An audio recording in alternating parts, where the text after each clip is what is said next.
Chapter 1177.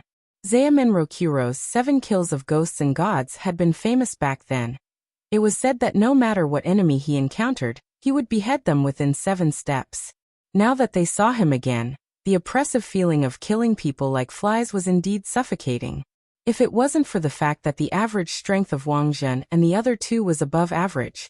Even if these members of the resident special forces met Zaemin Rokuro at this moment, their bodies would definitely be bound by the immense pressure, and they wouldn't be able to move at all, as if they had been petrified. Zaemin Rokuro died in a hunter operation back then, but he's still very strong. Everyone be careful. Little Silver stepped forward on his bare feet. As a holy beast, he had a powerful self-healing ability.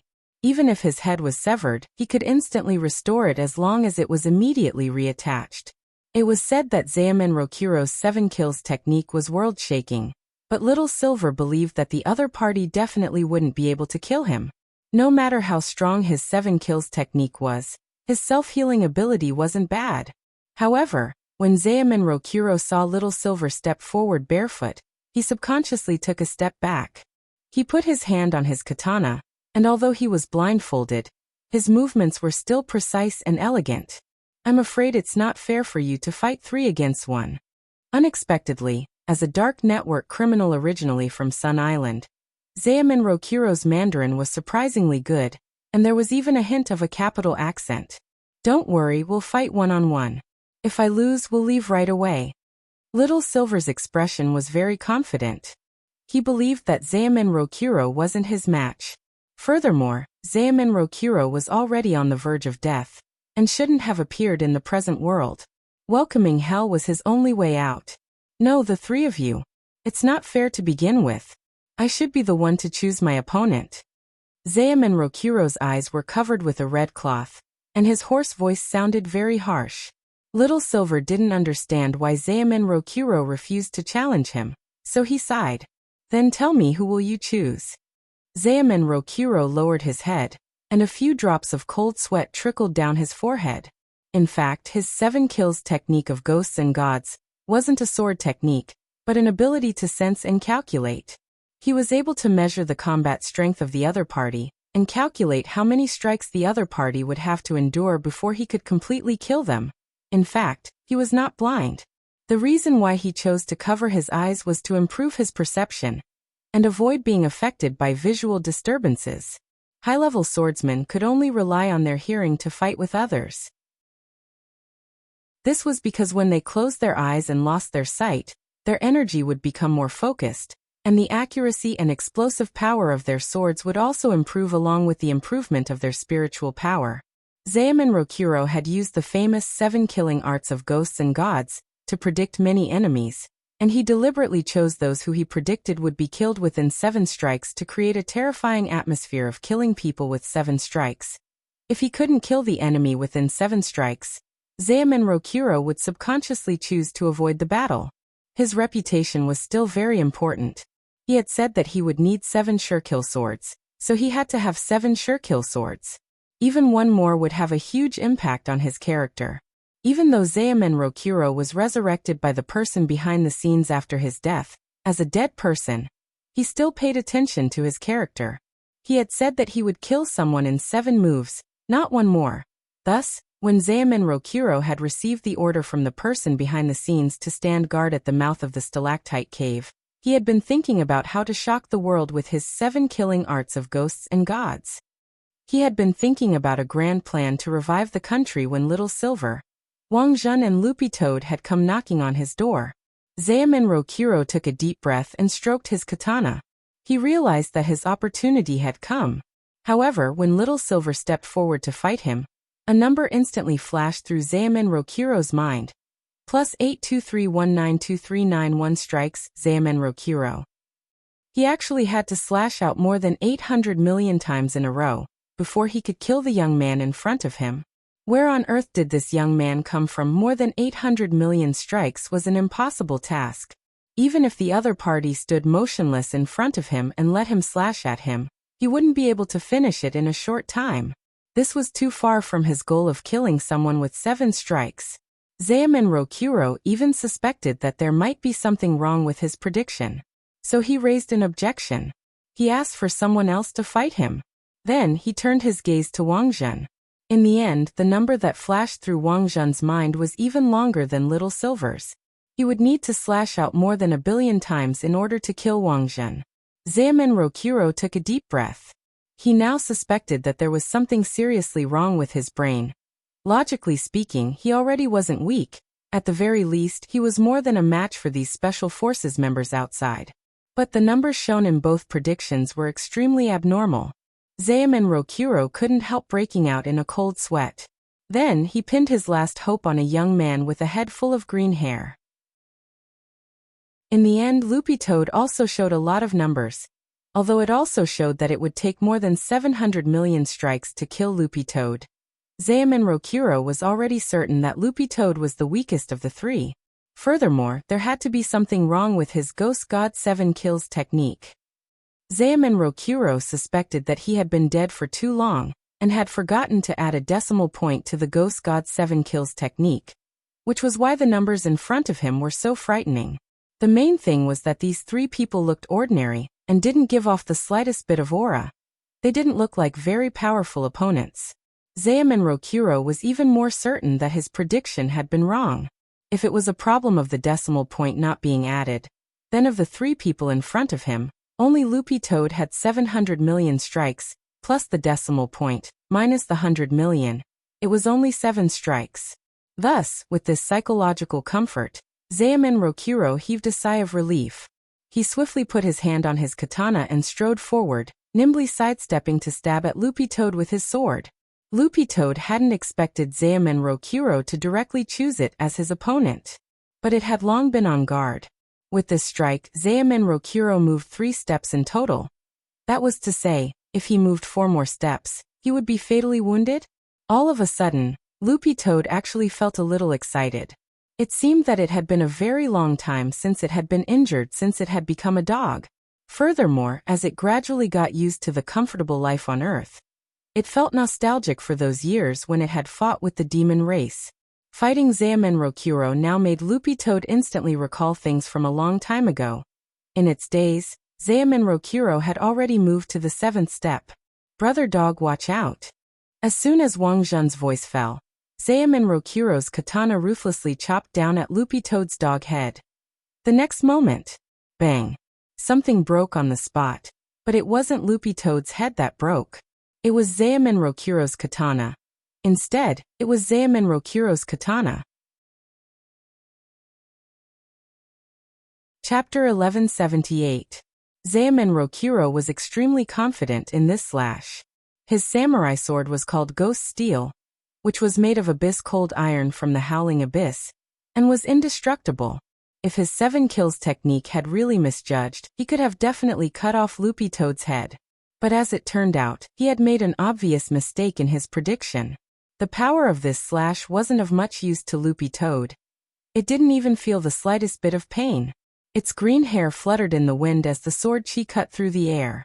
This was the first time Zeamin Rokuro had faced this kind of situation. In a situation where their strengths weren't equal, Zeamin Rokuro's chances of winning were slim to none.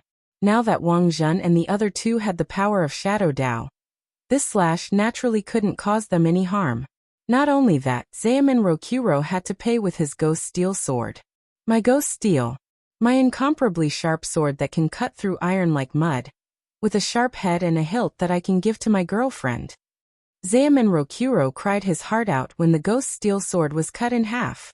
The Ghost Steel sword had been with him for many years, and the first thing he had done after his resurrection was to retrieve it. But what Zeamin Rokuro hadn't expected was that before the Ghost Steel sword in his hand had completely warmed up, it had actually been cut in half by his misjudgment. When the sword was broken, the spiritual link with its owner was instantly severed. Zeamin Rokuro instantly felt like his heart was being cut by a knife, and he couldn't help coughing up a mouthful of blood. The pain of the backlash was far worse than he had imagined.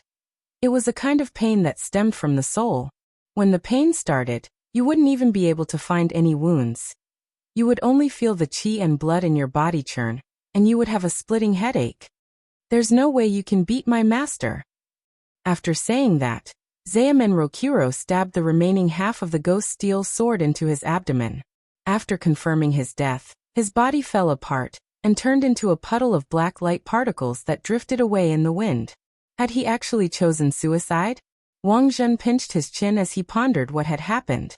Logically speaking, a powerful swordsman like Zeamen Rokuro, who was an extremely high-ranking dark network-wanted swordsman, would never choose suicide because of the pain of the backlash. To be able to reach such a high ranking, his cultivation experience and combat experience were second to none, and he wouldn't choose suicide to lessen the pain. Thus, he immediately thought of another possibility. In an independent mental space, Wang Zhen, Little Silver and Loopy Toad established a face-to-face telepathy channel. In this completely isolated mental space, no one else could hear their conversation. He faked his death. Wang Zhen quickly came to a conclusion. He didn't use any spells or techniques, nor did he use his eye power. Instead, he relied entirely on his own experience to judge. "Why are you so sure?" asked Loopy Toad. As someone who had once played dead in front of Wang Ling, Loopy Toad was especially sensitive to the term fake death. Pretending to be dead, and then taking the opportunity to escape was a profound skill and knowledge. In the cultivation world, faking death together with a variety of spells can be used to play with flowers. Loopy Toad had seen a spell specially developed for faking one's death, and it was called the Split into Pieces spell. In the process of using this technique, the body could be split into countless pieces of different sizes, and finally be reconnected using a jigsaw puzzle technique. This was a very profound technique for faking one's death. Of course, the proficiency required was also very high. Usually, one would need to practice at home until the corresponding proficiency was reached before they could use it normally. Because if they weren't proficient, they could spell the wrong parts. And once they did, they could only wait until they had accumulated enough spirit energy to cast the spell again. There was once a male cultivator who had turned into a small elephant man because he had misspelled parts of his body. If you wanted to use this spell in battle, if you weren't proficient enough, it was very likely that the enemy would see through it because of the uneven splits, and it was very likely that you would be whipped to destroy the integrity of the pieces. I know of a curse-type faking death spell, which can be achieved by harming yourself.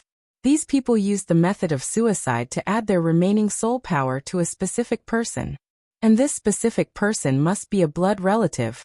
Loopy Toad. That's to say, Zeamen Rokuro has brothers? Little Silver nodded. According to intelligence, Zeamen Rokuro does indeed have brothers, and all three of them are very strong sword cultivators. Unfortunately, Zeamen Rokuro's halo was too big back then, which caused the other two brothers to be buried. There's such a thing? He has two brothers? One is called Zeamen Rokuro, the other is Zeamen Rokuro. It could only be said that Wang Zhen was in the end Wang Zhen. As someone from the domain of the gods, he could tell at a glance that this was a faking death spell. Sure enough, before they could step into the stalactite, a middle-aged man who looked exactly like Zeamen Rokuro walked out of the cave, wearing the same attire as Zeamen Rokuro. The only difference was that the sword in his hand was clearly different from the dark steel sword that Zeamen Rokuro had taken out. Although there wasn't much difference in appearance, it was clear that Zeamen Rokuro's sword had an evil power attached to it. It seems that the brothers have imbued the spirit sword with the power of the curse.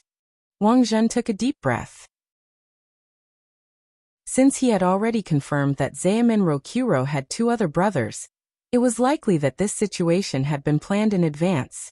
Whether it was Zeamen Rokuro or Zeamen Rokuro in front of him, they weren't afraid of being angry. Instead, after they died, they could better imbue their other brothers with the power of their souls. So to deal with these three brothers, using normal means to kill them would instead make them stronger. I'll do it. This time, Wang Zhen decided to do it himself. On one hand, he wanted to see how strong his power of Shadow Dao was. Right now, he still lacked a certain amount of practical experience, and the three Zeamen brothers were undoubtedly the best targets for practice. Tide Man. In the next moment, Wang Zhen stepped forward and called out the name of his Shadow Dao shadow image. When his shadow was activated from the ground, the muscular man, who was tied up with ropes, rose from the ground like a towering mountain. Zeamen Rokuro's heart trembled. He didn't have the power of Shadow Dao, and didn't know what was happening in front of him. In the next moment, Zaemin Rokuro felt his whole body tighten, as an inexplicable force actually bound him. This force was like a rope wrapped around him in layers. This was the love is stronger than gold rope. As long as Wang Zhen's shadow image was within its attack range, it was a powerful control spell. You three brothers, where's the third person? At that moment, Wang Zhen stared at Zaemin Rokuro.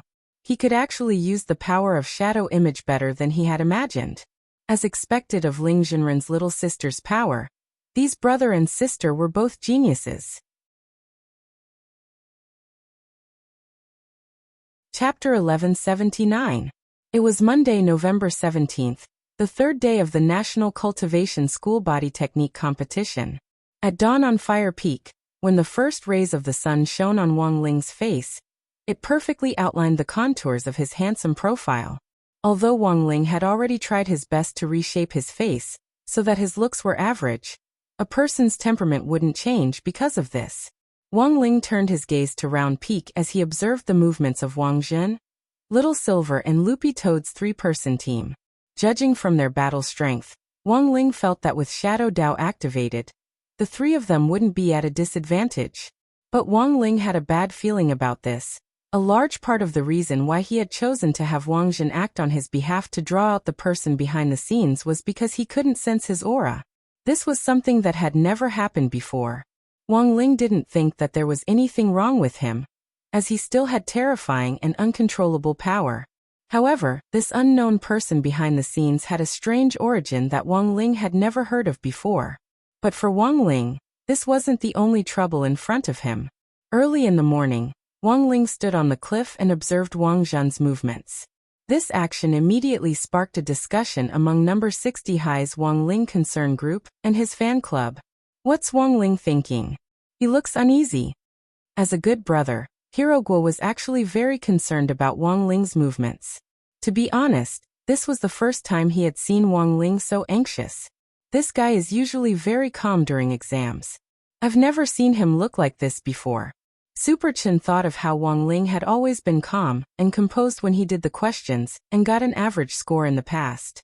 Whether it was the big and small tests or the monthly exam, Wang Ling's expression had never changed. Even though they had been through so many activities, Wang Ling was still the calmest of them all. Maybe he's feeling anxious because the competition is too long? Hirogwa rubbed his chin, feeling that he didn't quite understand what was going on. It's possible. Super Chen nodded. It's not like he's worried about saving the world. It's not that easy to be a hero these days. Wang Ling. As an expressionless man who almost never showed anxiety on his face, Wang Ling never thought that his anxiety would be so obvious. Because he was used to facial paralysis, even if a slight expression occasionally appeared on his face, it would still be a stark contrast in the eyes of outsiders. What should he do when the mascot becomes anxious? What Wang Ling faced next was naturally the group of people sending him warmth. The first to arrive were Super Chen and Hirogwa. These two good brothers each put their arms around Wang Ling's shoulders. Hirogwa. Wang Ling, I think you shouldn't work today, and just rest well in the tent. I think there's something wrong with your mental state. There are still a few days left. You're our mascot, so you can't collapse. Super Chen nodded in agreement with Hirogwa's view. How about this, Wang Ling? You're part of the talisman maker team to begin with, so I'll draw the talismans for you today and tomorrow. Don't worry about anything else, just lie down. Also, do you need a massage? The martial arts massage technique I learned from my father is pretty good. It can relax both the mind and the muscles. Wang Ling was caught off guard by the sudden enthusiasm, and felt that he had underestimated the power of Xiaoming's fan club. Xiaoming had previously viewed Wang Ling as a love rival, but after being taken in by Wang Ling's charisma, he had instantly become the president of the fan club.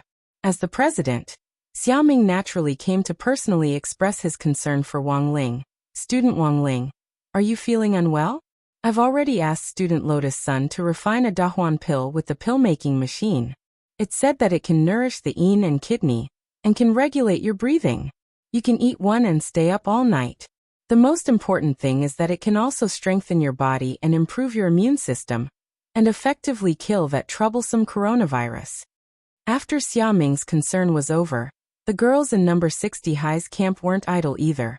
Li Yue was preparing a luxurious, nutritious breakfast. This food was made from local ingredients, mostly spirit fruits and spirit plants. Li Yue used her exquisite cooking skills to make fruit soup and vegetable rolls, which were both nutritious and hygienic.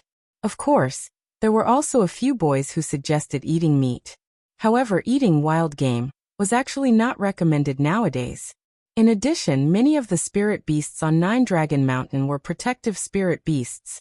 Otherwise, it was not recommended to kill just to satisfy one's appetite. After all, there were plenty of things that could be used to supplement nutrition. In response to the boys' suggestion of eating meat, Li Yue also tried to use her own methods to send people to gather some spirit beans. Relying on bean products to make artificial meat, it could just barely be considered a meat dish that wasn't meat. Of course, in order to show concern for Wang Ling, Li Yue especially used spirit beans to make crispy noodle snacks. They were fried on the spot and fresh from the oven. They could be eaten directly after being crushed and seasoned. These seasonings were naturally gathered, and could be used after being ground into powder and mixed. Wang Ling never thought that Li Yue would actually be so dexterous that she could even make crispy noodle snacks in the wild. For a moment, Wang Ling actually felt his anxiety ease a lot. Until the next moment, Lotus Sun found him. "Student Wang Ling, they said that your mental state isn't very stable. Are you sick?"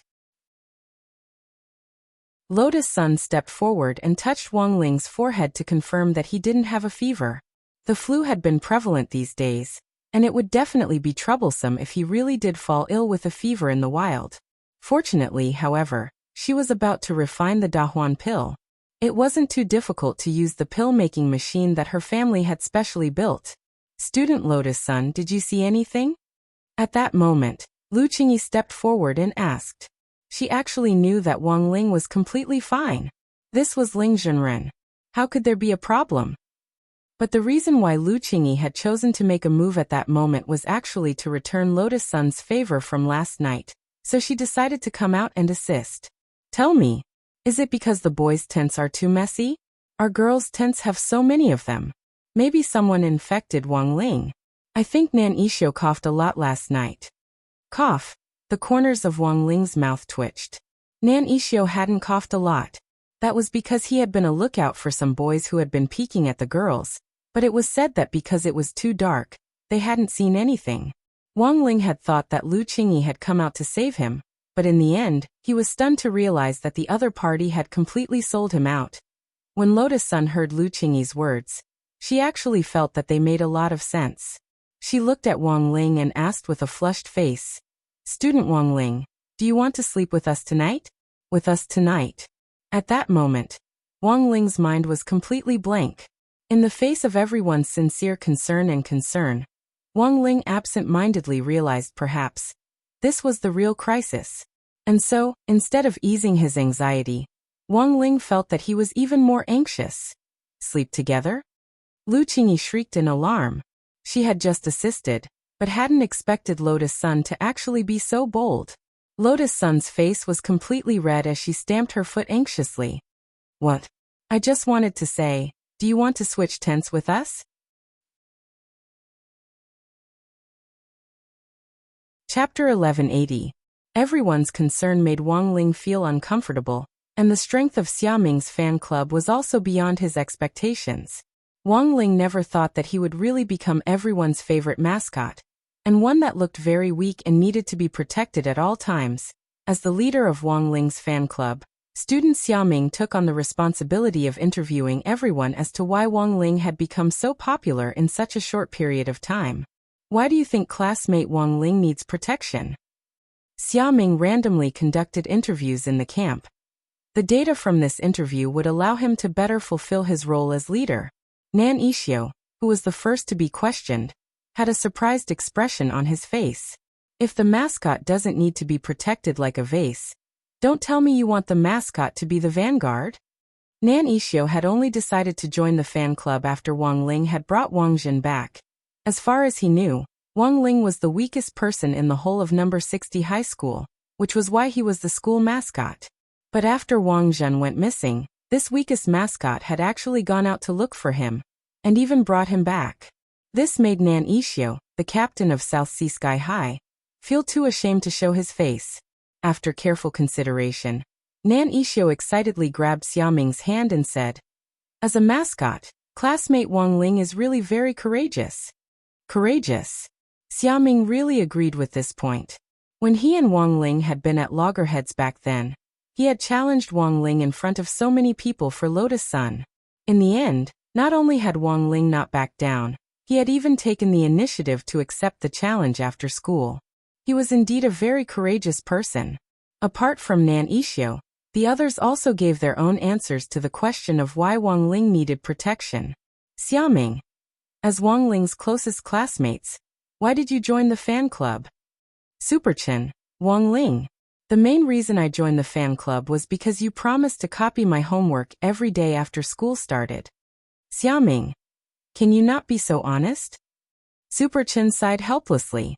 I had no choice. When I copied Wang Ling's homework before, he always got half of it wrong. What could I do? Out of 10 questions, he got 4 wrong, and passed every time with a passing score. I don't know how Wang Ling did it. On the side, Hirogua had a deep understanding of Superchen's reply. Whether it was exams or homework, Wang Ling was amazing. For example, Hirogua really couldn't figure out why Wang Ling was able to push the line so accurately every time he took an exam. This was not something an ordinary person could do. So, you joined the fan club just to copy homework? Xiaoming felt that this kind of opportunistic behavior was shameless. What followed was what the girls thought of Wang Ling, which was what Xiaoming was most concerned about. Classmate Lotus Sun.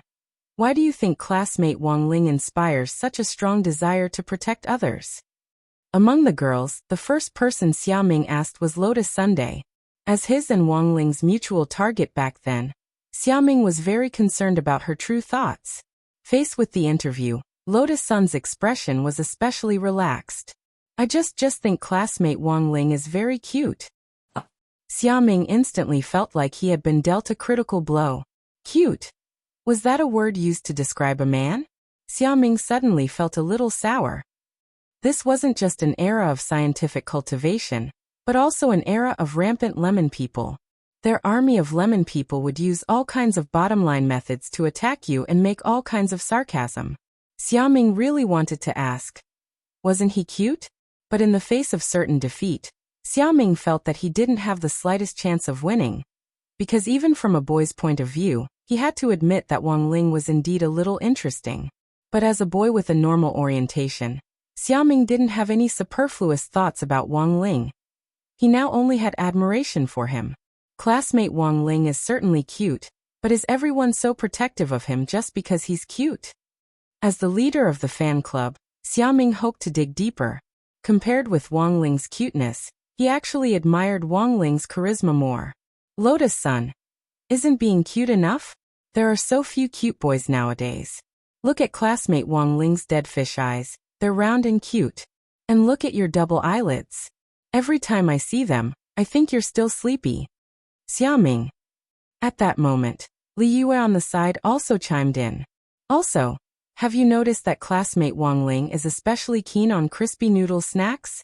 Based on our family's many years of experience with food, being keen on one kind of snack means that he's more single-minded, and is usually the ideal boyfriend type. Furthermore, you can draw cards in a snack like crispy noodle snacks.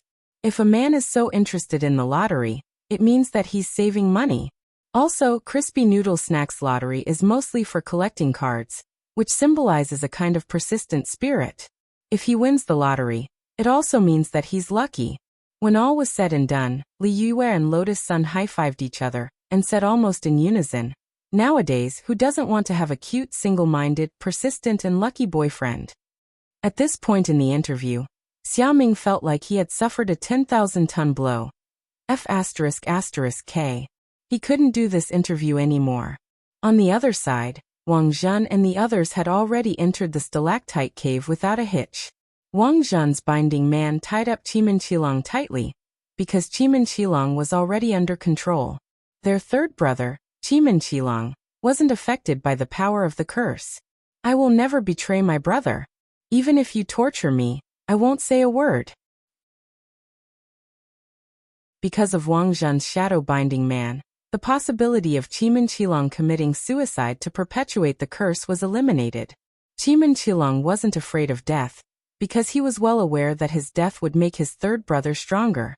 It doesn't matter if you don't want to say it, we weren't aiming at you in the first place. Wang Zhen smiled. He had already seen who knew how many times in the domain of the gods, and Chimin Qilong's method was completely inadequate. The combined strength of these three brothers was just an appetizer. Wang Zhen was looking forward to a real battle. As a fighting race from the domain of the gods, if a battle couldn't threaten their lives at all, then, what was the point?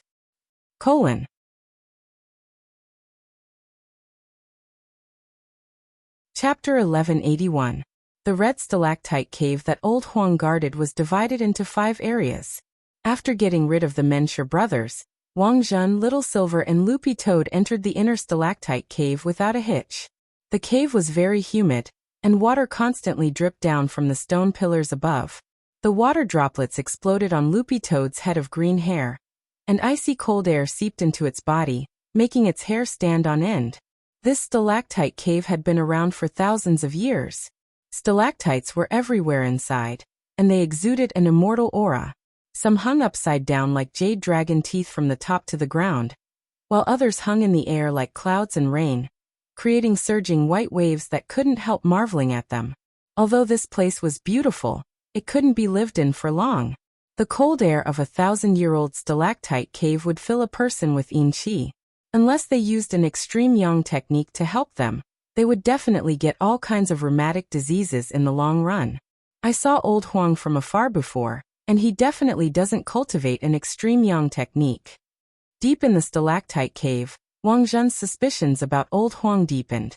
Wang Zhen had once been fortunate enough to see a so-called extreme yang technique that could channel the power of the sun into the body in the form of qigong, and finally perfectly fuse the sun with spirit qi for free manipulation. When the cultivation method was activated, it combined the power of the sun, spiritual energy, and blood energy. The 3 different kinds of energy would be tightly entwined together, like a fried dough twist. When the last punch broke out, the fist would emit a dazzling light like the sun. This technique was called sun wave, and Wang Zhen had only seen it once in his lifetime. The boxing master who had comprehended this technique was in the domain of the gods. His name was Apollo, and he was a fair, strong man who was pitch black all over, and liked to smear olive oil all over his body. After cultivating sun wave, his entire body shone with golden light, and he exuded a golden aura. But there was currently no war in the domain of the gods. Although Apollo was indeed very strong after cultivating sun wave, he had now become a traffic policeman on night duty in the domain of the gods, responsible for maintaining order in the domain of the gods at night. Are there no more high-end jobs in the domain of the gods?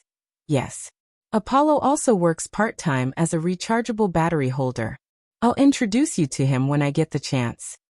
Back to the main topic, Wang Zhen's question was about old Huang's true identity.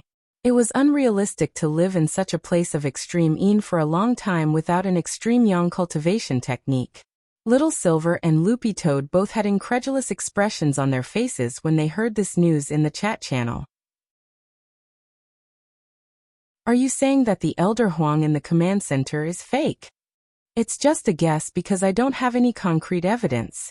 Since the other party was able to put on such a perfect disguise and even deceive President Qi, one of the 10 generals, he definitely has his own unique methods. Wang Zhen felt that the situation behind the scenes wasn't that simple. There had to be some secret that few people knew about. He knew that old Huang was President Qi's Shifu. Master and disciple knew each other very well. If this was a fake old Huang, given President Qi's abilities, there was no way he wouldn't have sensed it.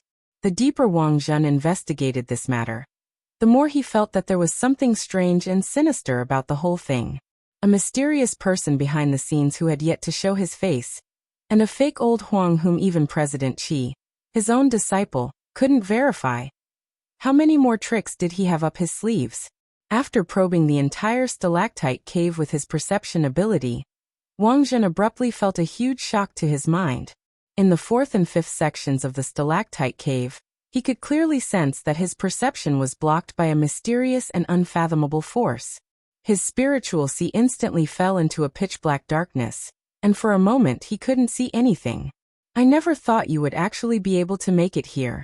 I told you that the three brothers were trash, but my lord didn't believe me. A familiar voice rang out in the darkness.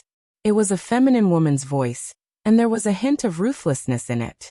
Loopy Toad controlled its dog fur, and its green hair burst forth with a brilliant green light that instantly illuminated the area in front of it. This was a new ability it had obtained after evolving into a human form. It could turn up the brightness of its fluorescent dog fur in its dog form and project it this way. Little Silver was very shocked by this new ability, because it was his first time seeing it. Since when did a super champion have green hair? Loopy Toad. After I evolved into a human form, I've been gradually developing my new abilities, and there are still a lot of things you don't know. So don't be too surprised, these are all basic abilities.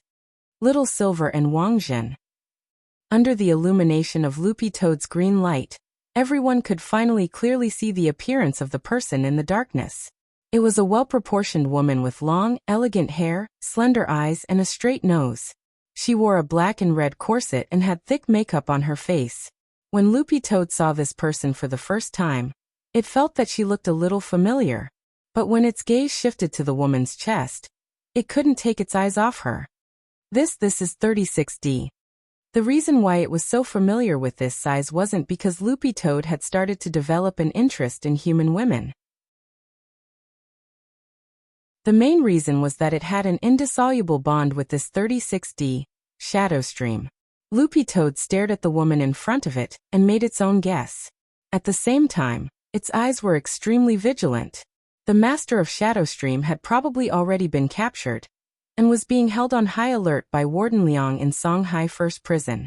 Logically speaking, it was impossible for her to appear here. Furthermore, this pair of Shadow Stream sisters had a criminal record of breaking out of prison, so Liang Yuzhang had already raised their level of imprisonment to the highest level for crimes. It was second only to the Mahjong trio. That's right, I'm Shadow Stream. But what surprised Loopy Toad was that the woman in front of it actually admitted her identity very quickly. She grinned sinisterly. After I woke up, I knew that Shadow Stream had already disappeared. As expected, those two sisters were good for nothings. The foundation I left behind was smashed to smithereens. Shadow Stream was supposed to be the most powerful killer organization in the world. Who would have thought that in the end, it would be defeated by my two disciples? Jiang Luiying, Jiang Luiyue, they're both your disciples. Loopy Toad suddenly understood, and felt that all the clues had instantly become clear. Does all this still matter? The woman smiled. The Shadow Stream of the past no longer exists. Now it's a brand new beginning. She took a step forward, and then took out a sharp dagger from the side of her slender thigh. I'm not the master of Shadow Stream, but the ancestor of Shadow Stream.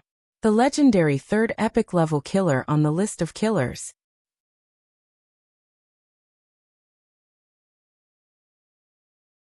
Chapter 1182. The legendary third epic level killer. The founder of Shadow Stream, Jiang Yingyu. Another nickname in the world of killers, Shadow Stream Progenitor. In terms of battle strength, Jiang Yingyu had been neck and neck with gorgeous itinerant and Taoist Taotai at her peak. But the three of them hadn't had the same Shifu. It was just that Loopy Toad hadn't expected Shadow Stream Progenitor Jiang Yingyu, who was said to have retired from the world of martial arts, to actually be dead. If she hadn't come back to life this time, Jiang Yingyu's disappearance would probably still be an unsolved mystery in the world of killers. But Loopy Toad was deeply curious about how Jiang Luiyue had died. Wang Zhen and Little Silver weren't interested in Jiang Luiyue's identity, but Loopy Toad and Shadow Stream could be considered ill-fated. Naturally, I failed in my challenge against Numinous Mother. Jiang Yingyu said lightly, as if losing to Numinous Mother was nothing out of the ordinary. You've met Numinous Mother? Loopy Toad was blank. Of course I've met her, and we even fought. Although I lost miserably, I died in the end from my injuries. But my fight with her that time, it's still vivid in my mind. Jiang Yingyu said, now that I have a chance to start over, if I see her again, I'll definitely take away her title as the progenitor of the world of killers with my own hands. Not only have you seen her, but you've also fought her." Loopy Toad was even more astonished, because it was one of the few people who knew Numinous Mother's true identity. Mother Wang was a housewife through and through.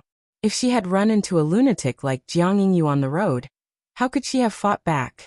Loopy Toad felt that there was something fishy about this. Although Mother Wang was the genuine Numinous Mother, her identity had been formed by all kinds of freak accidents and coincidences. In fact, over the years, even Mother Wang herself had almost forgotten that she had once used the pen name Numinous Mother. She didn't even know that she had trained 2 members with the help of a lost outline. Epic-level killer. I've also met Numinous Mother. At that moment, Loopy Toad raised its head. It was very patient and wasn't in a hurry to make a move. It just wanted to test whether the person Jiang Yingyue had seen was Mother Wang. She's the most special woman I've ever met. She's elegant, intellectual, and loves life. She's definitely the model of a good wife and mother. Jiang Yingyu didn't feel the slightest bit regretful about losing to the Numinous Mother. Sometimes, when one's skills were inferior to others, there was nothing to complain about. Loopy Toad listened to Jiang Yingyu's adjectives, and at first glance, it felt that they were indeed describing Mother Wang. When she had still been using the pen name, Numinous Mother, Mother Wang had indeed been an intellectual and elegant female writer. After giving birth to Wang Ling, she had stopped writing and become a virtuous wife and loving mother. As Loopy Toad listened to Jiang Yingyu's description, it felt its impression of Mother Wang start to blur. Was Nurse Wang really a big shot? For a moment, Loopy Toad felt like its entire being was a mess.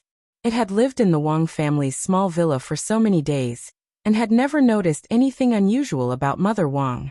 She really was just a well-behaved housewife. But looking at Jiang Yingyu's situation, there were indeed signs that the 2 of them had fought before.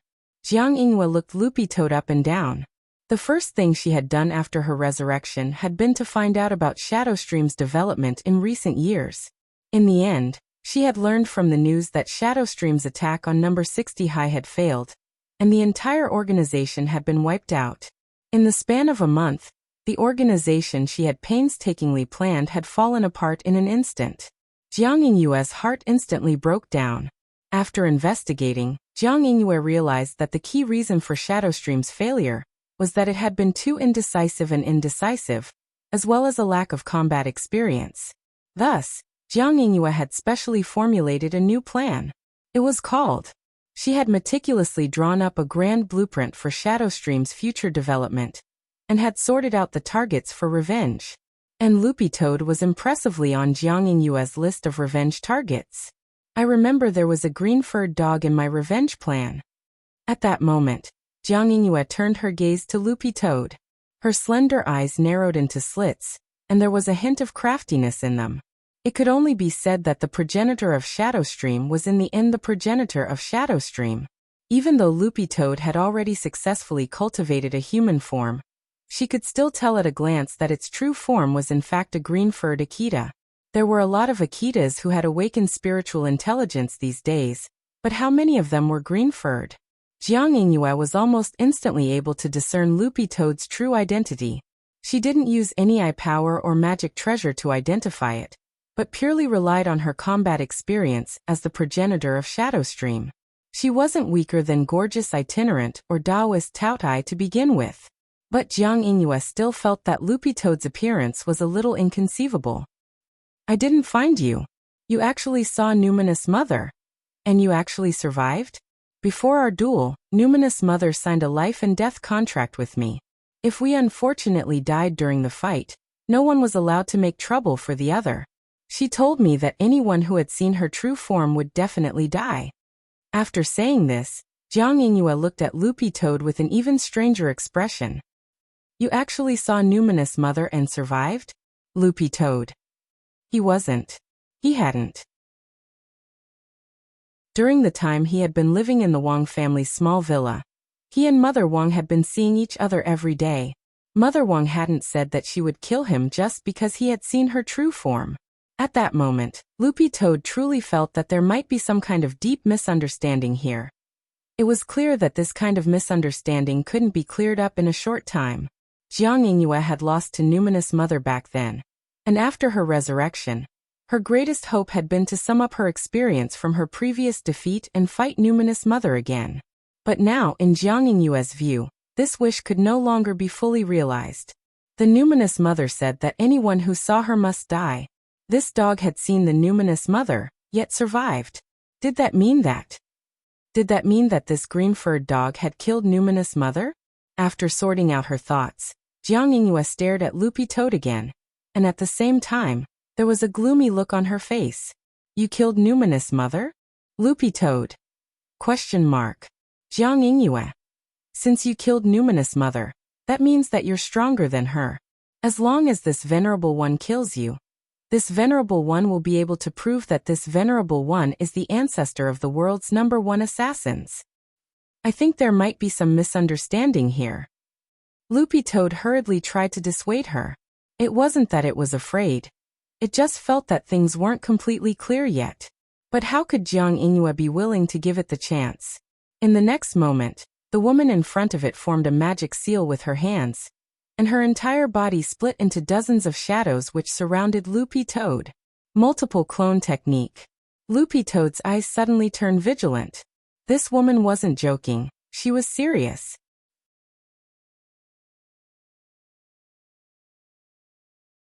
Chapter 1183. The multiple clones spell instantly isolated the battlefield, separating Little Silver and Wang Zhen. In an instant, smoke filled the air. Jiang Yingyue was more cunning than expected. This wasn't a simple clone spell, but a self-destruction clone spell. Once the clones were subjected to external force, they would immediately explode. The explosion of one shadow clone was equivalent to 10 C4 bombs. If so many shadow clones exploded at the same time, anyone under the soul formation stage would definitely be seriously injured if they didn't have enough protection at such a close range. The range of such a bomb was very wide. The entire stalactite cave would be razed to the ground, and everything within 5 kilometers would be affected. Although Wang Zhen and Little Silver didn't think that such a bomb would be fatal to them, it would definitely have a huge impact on the ecology of Nine Dragon Mountain once it exploded. And most importantly, this stalactite cave was very close to the heavenly valve. The consequences of the explosion were unimaginable. With the heavenly valve nearby, Wang Zhen thought that the other party wouldn't be so serious, but it turned out that Jiang Yingyue's madness wasn't any less than that of the 3 Mensher brothers at the entrance. She didn't care about the heavenly valve at all, and instead focused all her attention on the battle in front of her. The main purpose of the person behind the scenes resurrecting so many people was to stall for time. Thus, in Wang Zhen's eyes, the outcome of this battle was meaningless. However, this was an unavoidable battle. If they couldn't get rid of Jiang Yingyue, they wouldn't be able to advance any further. As the third killer on the epic level killer list, Jiang Yingyue was most familiar with the ability, Explosion. The so-called explosion was an art, and the lethality of a close-range explosion was self-evident. As an expert in explosion techniques, Jiang Yingyue was especially confident in her abilities. Especially after she successfully activated the Shadow Dao. She had the ability to plant bombs through her shadow. Heavenly Shadow Explosion Maiden. This was the name of her shadow image. The person who resurrected me gave me great power. My shadow image can plant bombs in any shadow it touches. What do you think your chances of winning against me are? Jiang Yingyue smiled slyly. She was confident that she wouldn't be unable to take care of a green-furred dog with her current strength. The power of her shadow image gave her a lot of confidence. This was a power that Jiang Yingyue had never seen before, but it could multiply her comprehensive strength in a short period of time.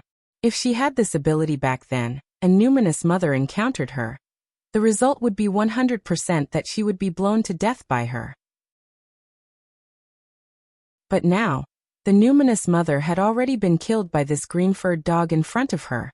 So, as long as she killed this dog, she could still prove her position as the ancestor of the assassin world.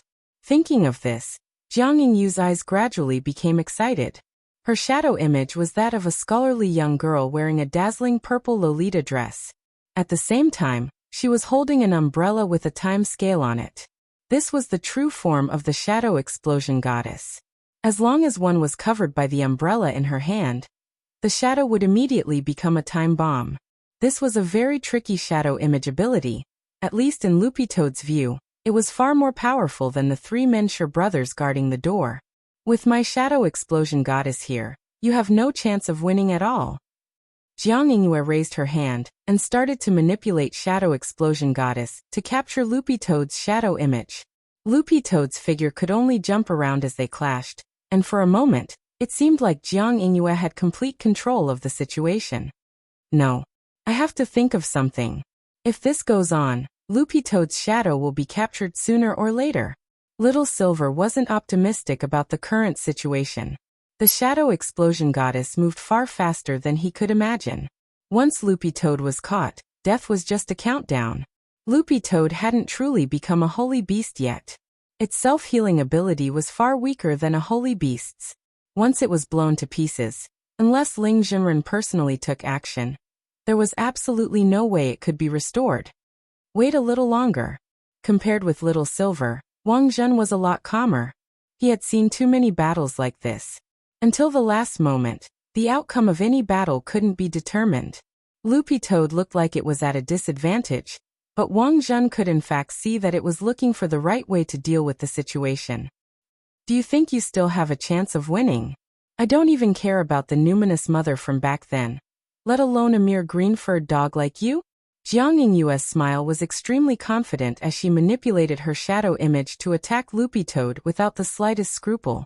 Although Loopy Toad was constantly dodging, in Jiang Yingyue's view, this was just a trick.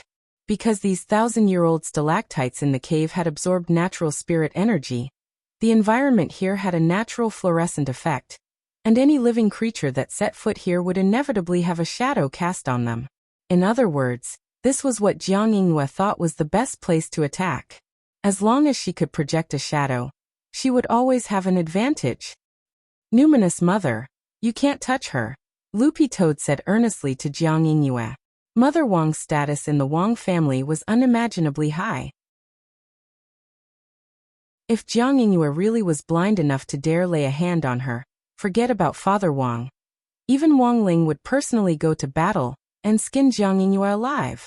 So from the very beginning, Loopy Toad had felt that something was fishy. It felt that the numinous mother Jiang Yingyue had encountered might not be Mother Wang herself.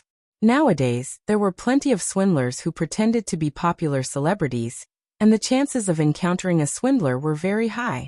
Taking 10,000 steps back, if the person they had encountered had really been Mother Wang, and she had in fact been preserving her strength as the numinous mother, Loopy Toad felt that it was impossible for its little master Wang Ling not to have sensed it at all. So to sum up, the chances of Jiang Yingyue running into the fake Mother Wang back then were higher. But it was clear now that no matter what explanation Loopy Toad gave, Jiang Yingyue wouldn't listen. She was eager for revenge, and had been looking forward to a second battle with the numinous mother since her resurrection. When she had mistakenly thought that the legendary ancestor of the world of killers, numinous mother, had died at her hands, the impulse that she had been suppressing for a long time had finally erupted, and she had vented it all on Loopy Toad in one fell swoop. If you're going to persist in going about things the wrong way, then I'll have to use my tricks. Loopy Toad sighed. It hadn't wanted to reveal its shadow image ability in advance before they met the person behind the scenes, but it now looked like Jiang Yingyue's shadow image was indeed too troublesome. The ability to plant a bomb on a shadow the moment it touched it was truly heaven-defying. Helpless, Loopy Toad could only choose to send out its shadow image for a duel. His shadow image was called Godly Fortress.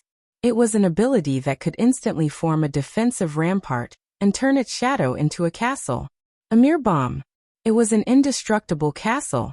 Loopy Toad was absolutely confident that it could win this round. As Wang Ling's dog, it absolutely couldn't lose face.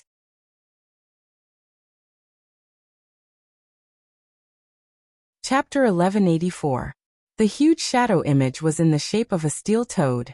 Its entire body was made of copper and iron, and Loopy Toad could control its size. Because it had been fighting in the stalactite cave, Loopy Toad had already shrunk the size of the fortress as much as possible, but it still looked stunning. This was a mobile fortress that was indestructible and had fierce firepower. There were no less than dozens of cannons of different calibers set up on its back alone. These cannons were energy storage, and required a certain amount of spirit energy in the body in order to store up cannonballs. The main reason Loopy Toad hadn't summoned its shadow image before was because it wanted to store spirit power. It had been storing spirit power for its shadow image all this time, and now it was finally putting it to use. The moment the Toad Fortress appeared, it instantly released a dazzling light that dispersed all the shadows nearby. All of this was within Loopy Toad's calculations. Jiang Yingyue's shadow image ability was shadow bombs, which could be implanted by touching shadows. While this ability was tricky, if Loopy Toad could freely control the fortress's lighting, it would be able to precisely control its shadow so that it remained at its feet instead of projecting it as a long strip. You can try and see if my fortress's spirit power cannons are faster, or if your shadow bombs can reach me first. At that moment, Loopy Toad was maintaining a very long distance from Jiang Yingyue. Its shadow image's advantage was its defense and range. Even if Jiang Yingyue wanted to blow herself up here with a doppelganger spell, Loopy Toad could instantly swallow Wang Zhen and Little Silver into its impregnable fortress. The bombs might be fierce, but they were still within the range of its fortress's defenses.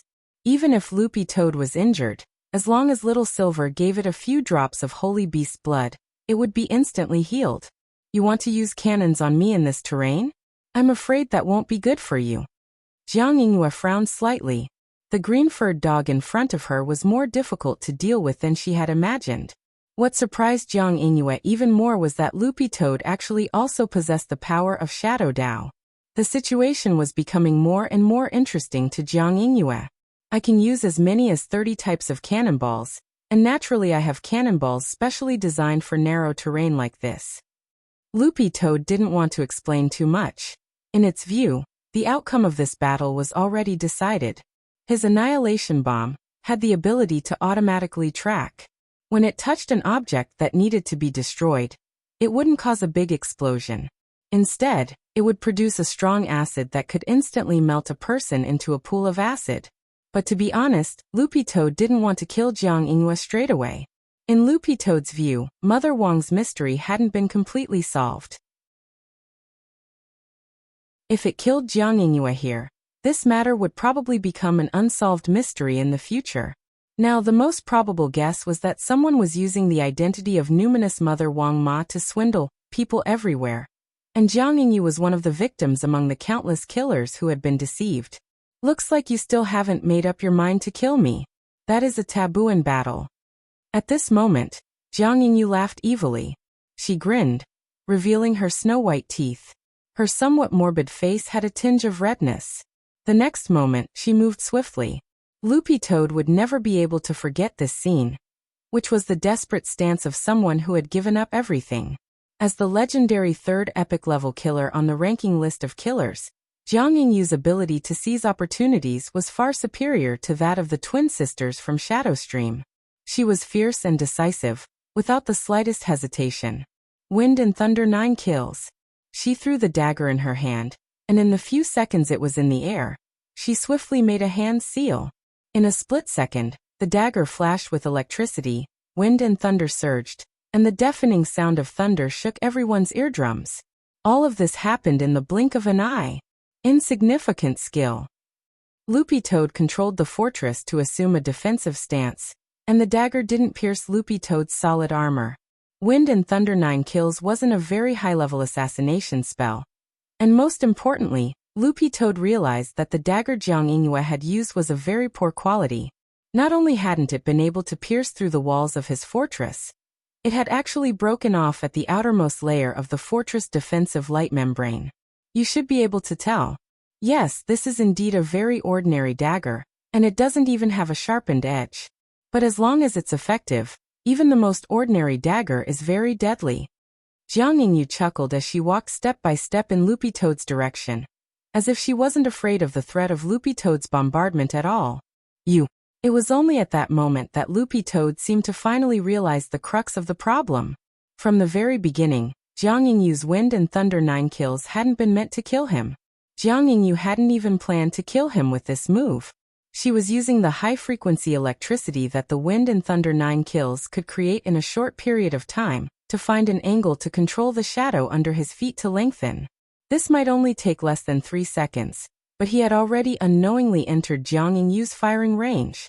So from the very beginning, the other party's goal hadn't been to kill him with the wind and thunder 9 kills, but to use the electricity to touch his shadow and set up a bomb. Finally realized? Jiang Yingyu smiled. I'm already a dead man, so it's not a loss for me to trade 1 for 1. You've already lost. Jiang Yingyu was very confident in the explosive power of the shadow bomb. Even if the steel fortress was impregnable, if the shadow blew it up from the inside, no matter how strong the external defense was, it would be useless. This is a time bomb. In 1 minute, you'll be reduced to ashes. So, do you have any last words? Asked Jiang Yingyu. I do indeed have one last question. Loopy Toad's voice was unexpectedly calm. What I want to know is, when Numinous Mother agreed to fight you back then, did she receive any benefits? Benefits? Jiang Yingyu smiled. She's the ancestor of the world of killers and the senior of all us killers. Shouldn't we give her some tuition fees before the duel? So you gave her money. The corners of Loopy Toad's mouth twitched. The life and death contract said that as long as I survived the duel with her, I could use all the abilities I comprehended during the duel. It was a pity that I died in battle, but I didn't regret it. How much was the tuition? Not much, 100 million for 1 duel. I thought I wouldn't die, so I signed up for a membership card which only cost 50 million to fight once. Jiang Yingyu counted on her fingers. I remember that I recharged 1 billion in one go. You actually recharged money. Loopy Toad, Wang Zhen and Little Silver were stunned. They were now certain that this numinous mother, who had been begging for a fight everywhere, was a swindler.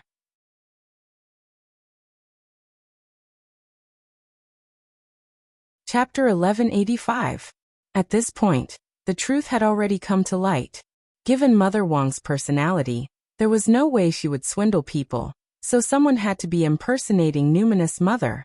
It was just that only Jiang Yingyu knew who this person was, and what they looked like.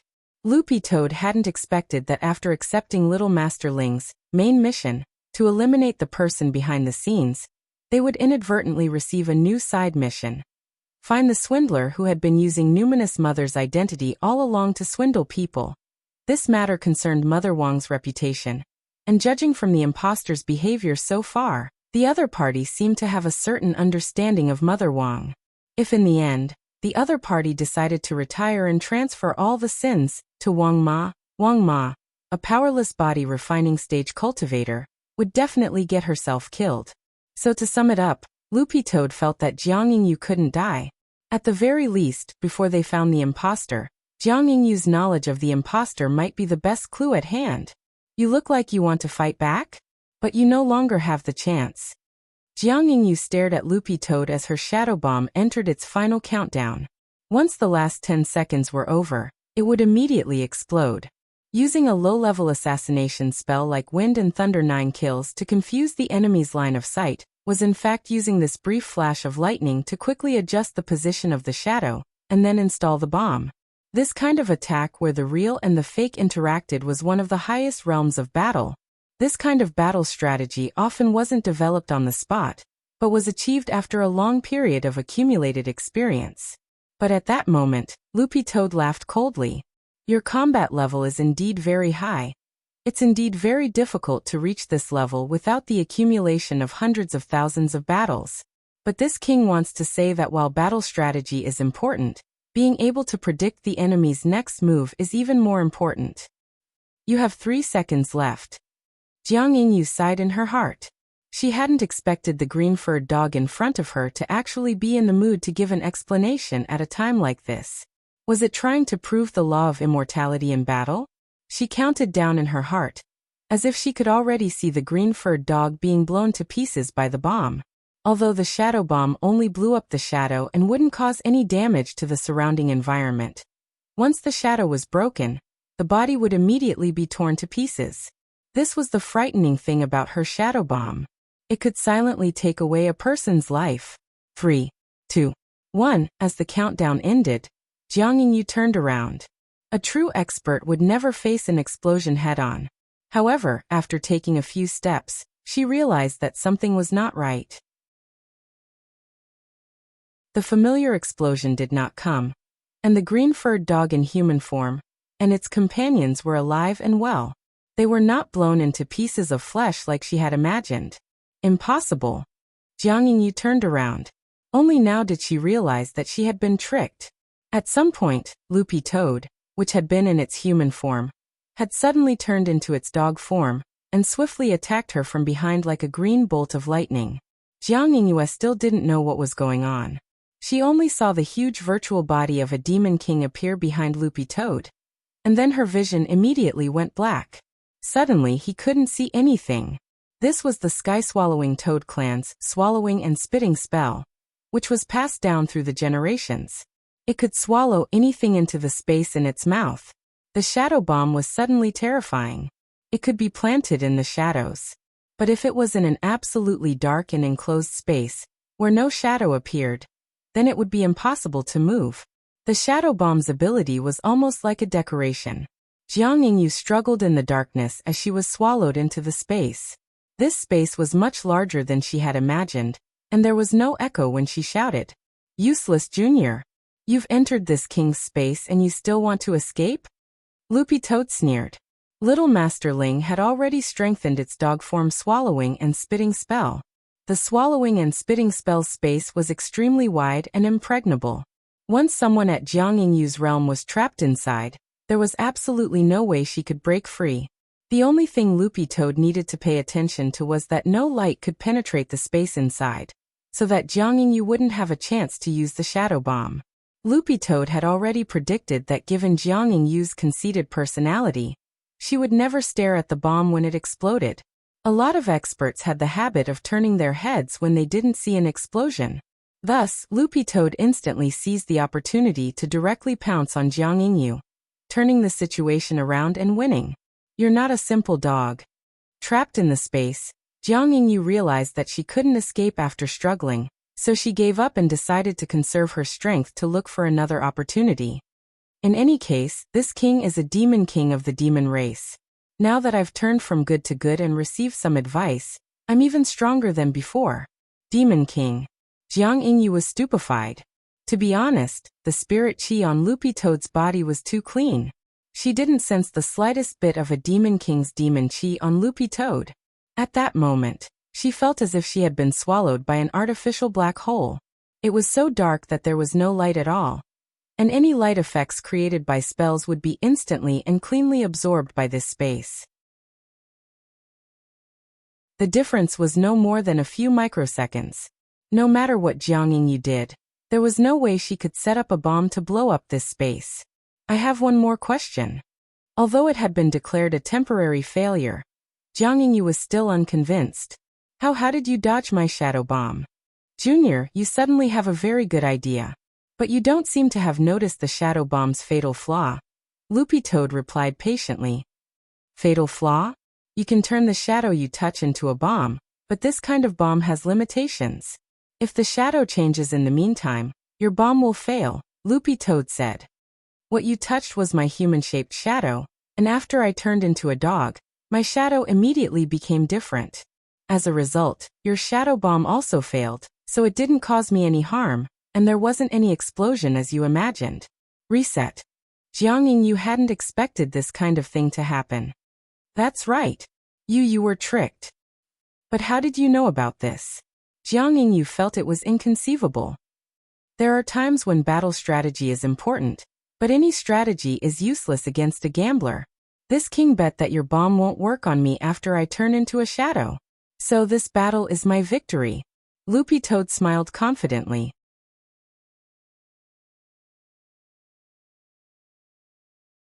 Chapter 1186. Jiang Yingyu didn't expect that she would be defeated in such a way by the enemy she didn't want to lose to the most. In this completely closed space, not even a bit of light could penetrate through. The slippery and sticky space spirit liquid under her feet made Jiang Yingyu feel even more gloomy.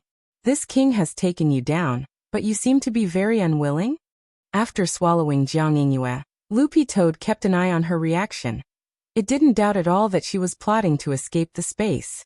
What he needed to do now was to raise his vigilance and not let Jiang Yingyu find any opportunity. How many experts are there in this stalactite cave? Loopy Toad changed back into its human form and asked Jiang Luiying about the situation. Wang Ling had personally set up his special space, which cut off all external information, and was no different from a small black hole. Jiang Yingyue was imprisoned in his heart, which was equivalent to being completely cut off from the outside world. In another dimension, she could only hear Loopy Toad's voice. Do you think I'm a person who would betray others? You don't have to tell me anything about the person behind the scenes. You only need to provide information about the others. I need to know what they're capable of. We can figure out a way to defeat the enemy ourselves, said Loopy Toad. So, what's the difference between this and colluding with the enemy? Jiang Yingyu sneered. Do you really want to rely on the person who resurrected you? He is a rebellious disciple who disobeys the heavenly Tao. Sooner or later, he will suffer the wrath of the heavens. Loopy Toad calmly analyzed the situation for Jiang Yingyu. You're absolutely safe here. Even if the person behind the scenes is punished by heavenly Tao in the end, all the resurrected will disappear. As long as you stay here, you'll be able to keep your life. And I'll promise you something else. As the saying went, know yourself and know your enemy, and you will never be defeated. Loopy Toad still didn't know how many enemies the other side had in their camp, so it felt that this was an excellent opportunity to win Jiang Yingyue over. Furthermore, it had a trump card in its hands that Jiang Yingyue couldn't refuse. I am also a person who has seen the world. Ordinary conditions are useless to me. In the space, Jiang Yingyue gently rotated the handle of the umbrella and opened it. She crossed her legs and gently lifted her buttocks to sit on the surface of the umbrella. Her whole body floated up and left the ground.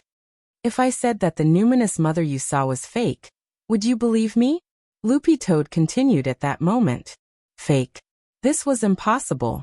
She was so strong, and so intellectual and elegant.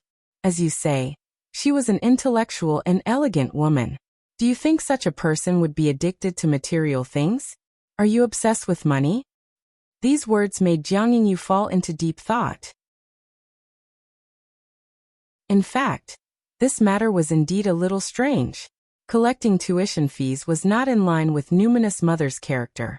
This was the person she admired the most in her life. If the enemy she paid so much for was a fake, it would be the regret of her life. What kind of person is the real numinous mother? An existence more powerful than the fake you've seen. She's a person with a strong heart, said Loopy Toad. On the other side, Jiang Yingyu thought hard. Do you dare to swear to everything you said? A great heart demon oath is not reliable. If you think this king is lying to you, this king can swear an oath. Forget it. You don't have to go through so much trouble. I can trust you this once. However, I am only responsible for providing information on abilities that I know. Jiang Yingyu took a deep breath and gave her final reply. She did not care what the person behind the scenes who resurrected her was planning. But meeting numinous mother was indeed what Jiang Yingyu wanted to do the most at the moment. In her heart, she told herself that if she couldn't meet the idol of her dreams, even if she was given another chance to live, in the end, it would only be regret. Entering the second zone of the stalactite cave without a hitch, the humidity in the cave was even heavier, and the walls were covered with all kinds of mushrooms. These mushrooms were bright purple and red and gave off a faint fluorescent glow. One look was enough to tell that they were poisonous things that couldn't be eaten. Wang Zhen found an old four-legged furnace. The surface of the furnace was already covered in rust due to the humidity in the stalactite cave. Turning on the furnace, Wang Zhen reached out to touch the embers in the furnace. He raised 2 fingers to the tip of his nose and sniffed. This furnace was last used a month ago. You can even smell this. In the chat channel, Little Silver was amazed by Wang Zhen's sense of smell. Logically speaking, this should be Loopy Toad's job. Wang Zhen is right. Loopy Toad also sniffed. This elixir is made from the nearby fluorescent mushrooms. It can be used to relieve the humidity in the body. From the clues they had gathered so far, Old Huang was in fact a very particular person. Cultivators, especially elderly cultivators, were very afraid of humidity entering their bodies. The humidity in the cultivation world was extraordinary. If the body was too damp, it would freeze the meridians and affect the output of spirit qi. Old Huang had been stationed in this stalactite cave on Nine Dragon Mountain all year round, so he naturally knew how to use the natural resources here to dispel the humidity. He was a very particular old gentleman. He's been living here for a long time. This level of moisture has to be expelled at least once a week. Wang Zhen frowned. The last time this pill furnace had been used was a month ago, which meant that the real old Huang might have been swapped a month ago. When he thought about it carefully, Wang Zhen suddenly felt terrified. If old Huang had already been switched a month ago, how could old Huang have been replaced? If old Huang had been swapped out a month ago, then there was a high probability that the enemy would coordinate their actions from within and without. In other words, it was very likely that all their current actions were under the enemy's control. Because of his combat experience in the domain of the gods, Wang Zhen suddenly had a bad feeling. Do you feel it? In the space, Jiang Yingyue sighed softly. I think the three of you might not even be able to make it through the second zone. The resurrectees, who were placed in the stalactite cave, were ranked according to their overall combat strength. The resurrectees at the bottom of the ranking were stronger, so the fact that Wang Zhen had taken care of them alone didn't mean anything. In fact, in terms of realm strength alone, Jiang Yingyue was ranked in the top 3 among the resurrectees, but with the power of Shadow Dao, this ranking had to be reset. Some shadow image abilities were so disgusting that even Jiang Yingyue herself couldn't bear to watch them. Her shadow bomb also seemed very abnormal, but it had the fatal weakness of being easily reset and having a short range. Once it was seen through, it would be very easy to deal with. He's here. At that moment, Jiang Yingyue opened her slender eyes in the secluded space and sensed a familiar aura. Who is it? The person ranked 7th among the resurrectees, Li Huanran. His shadow image is called Demon Shadows. Demon Shadows? It's very dangerous. Be careful.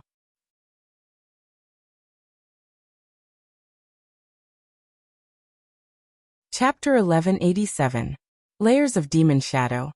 It's an ability that can implant shadows into the mind and turn them into psychological shadows, Jiang Yingyue replied. She had fought Li Huanran before, so she was well aware of the thorny nature of this ability. Layers of Demon Shadow could implant all the shadows within sight into a person's heart, thus creating fear of their surroundings. It was a powerful mental interference type of shadow image. This kind of fear would penetrate deep into the heart and marrow, and a person affected by it wouldn't be able to escape for a short period of time. Even a heavenly Dao spell that could calm the mind wouldn't have any effect. A spirit-type shadow image, huh? It did sound very powerful. Hearing Jiang Yingyue's description, Loopy Toad raised its eyebrows slightly. This was the first time it had seen this type of shadow image, and it was of great value to study it. This time, the 3 of them had been sent by Wang Ling to deal with the mastermind behind the scenes, but in the process, they could also collect more information on Shadow Dao in passing. At this moment, a series of footsteps came from the dark stalactite cave, and a young man with long black hair slowly walked out of the cave. He wore a tight black outfit, and a dark red waistband accentuated the young man's slender figure. Loopy Toad felt that the name Li Huanran sounded familiar, as if it had heard it somewhere before. He's the son of Fist Master Li Shaokai who passed away, said Little Silver. In addition to the list of vicious criminals who might be resurrected in the dark web, there was also a list of righteous people. These were the righteous powerhouses of the cultivation world, who had passed away due to various accidents in the past. As Master Li Shaokai's son, Li Huanran was also on this list. After the famous martial artist Mr. Li Shaokai had punched through the void gate at his birthday party and passed away, his son Li Huanran had been looking for a way to find Master Li Shaokai, and in the end, had lost his life. Li Huanran always believed that his father wasn't dead, but was trapped in the world of the void gate and couldn't come back. That's why he did everything he could to open the void gate again and rescue Master Li. Little Silver had done his homework on that period of history. Since he was learning to write novels from Father Wang, he needed to collect all kinds of material for characters, so he had a photographic memory of almost everything he read. This material was ready-made, and it was better than some unscrupulous authors who kept refusing to come by on the pretext of going out to collect material. It seems that Li Huanran has failed. Indeed. It is said that Li Huanran failed to break through the void gate, and his body was corroded by the spiritual energy of the void. When we found it, only half a palm was left. At this point, everyone fell silent. Wang Zhen felt that he had underestimated the scheming of the person behind the scenes. Not only did he resurrect the villains, but he also resurrected some righteous experts and made use of them. Li Huanran is Master Li Xiaokai's son. He's always been righteous, but did you see the look in his eyes? He's losing control right now. Little Silver watched Li Huanran slowly walk over from a distance. Li Huanran's eyes were absent-minded, as if he was in a deeply controlled state, and there was no light in his pupils. He was the son of the famous martial artist Master Li Xiaokai. Now that he had resurrected, he had become a powerful shadow path user. It went without saying how difficult it was to deal with him. At this critical moment, while Li Huanran had once been a positive character, if he had already become an enemy, then Wang Zhen's mission now was still to fight. Li Huanran didn't say a word. He had already chosen his target based on his judgment, and his eyes finally focused on Wang Zhen. You chose me as your opponent? Wang Zhen took the initiative to step forward. He could already sense the hostility and murderous intent in Li Huanran's eyes. Wang Zhen assumed a fighting stance and exhaled like orchids. He felt that he might not necessarily be Li Huanran's match in terms of physical skills. In fact, he had often fought with Li Huanran in the domain of the gods. Although he lost every time, he had accumulated a lot of experience. Although Li Huanran was under Wang Zhen's control, his professional habits, which he had built up over the years, made it almost a professional habit the moment he saw Wang Zhen take up his stance. His feet shook as he took a step back, his body lithe and supple as if he didn't have any bones. Then he spread open his fingers, and qi swirled around his fingertips, which actually produced the roar of a dragon. This is Master Li Xiaokai's dragon fist, which made him famous back then. Little Silver explained on the side. Dragon fist? Wang Zhen's expression was especially serious. Wang Zhen didn't know how much of an advantage he would have if he competed with Li Huanran in fist techniques. But judging from Shadow Image's ability, it seemed that it would be better to use fist techniques to determine the victor than to compete with Li Huanran in Shadow Dao. This was Wang Zhen's battle strategy. He hoped to find Li Huanran's flaw in the process of this fist technique competition. In the next moment, Li Huanran's entire body flashed, and he actually disappeared in front of Wang Zhen in a flash. So fast. Wang Zhen held back all his muscles and tried to use his physical strength to resist, but Li Huanran moved extremely quickly. His hand turned into the shape of a dragon as he grabbed Wang Zhen's back, and directly tore off a layer of skin along with number 60 high school uniform. This was the claw technique of Dragon Fist, and the power of this claw was appalling. Because Wang Zhen had been beaten up in all kinds of ways since he was young, the injury from this claw didn't hurt much. He had used his physical strength to resist Li Huanran's attack, just to test how much strength Li Huanran had. As it turned out, Li Huanran indeed lived up to his reputation as Master Li Xiaokai's son. Not only was his attack extremely fast, it was also very fierce. Of course, the most important thing was that Wang Zhen realized that Li Huanran's observation ability was extremely strong. The moment Wang Zhen made his move, he had noticed that Wang Zhen was trying to use his physical strength to resist the Dragon Fist, so Wang Zhen had switched to Dragon Fist's claw technique in the middle of the punch to increase the damage by changing the pressure of contact. As expected of the son of a martial artist, Wang Zhen wiped the blood from the corner of his mouth. Not only had the Dragon Fist's claw attack just now torn off a piece of his skin, it had also sent qi into his body, which had shaken his internal organs. But this level of internal injury wasn't a big deal for Wang Zhen. Because of his physique, he would spit out as much blood as he suffered internal injuries. Furthermore, after spitting out blood, his body would recover on its own in a very short period of time. This recovery mechanism included the creation of new blood, the repair of internal and external injuries, the remodeling of cells, the repair of internal organs, and various bone fractures. In short, internal injuries weren't a problem for Wang Zhen at all as long as he could spit out blood. After all, when Gu Xuanji had punched him once, Wang Zhen had spat out 3 liters of blood on the spot. In Wang Zhen's opinion, Li Huanran's attack was also very strong, but it was indeed still far from Gu Xuanji's level. P.S. For a review of Master Li Shaokai, see Chapter 1070.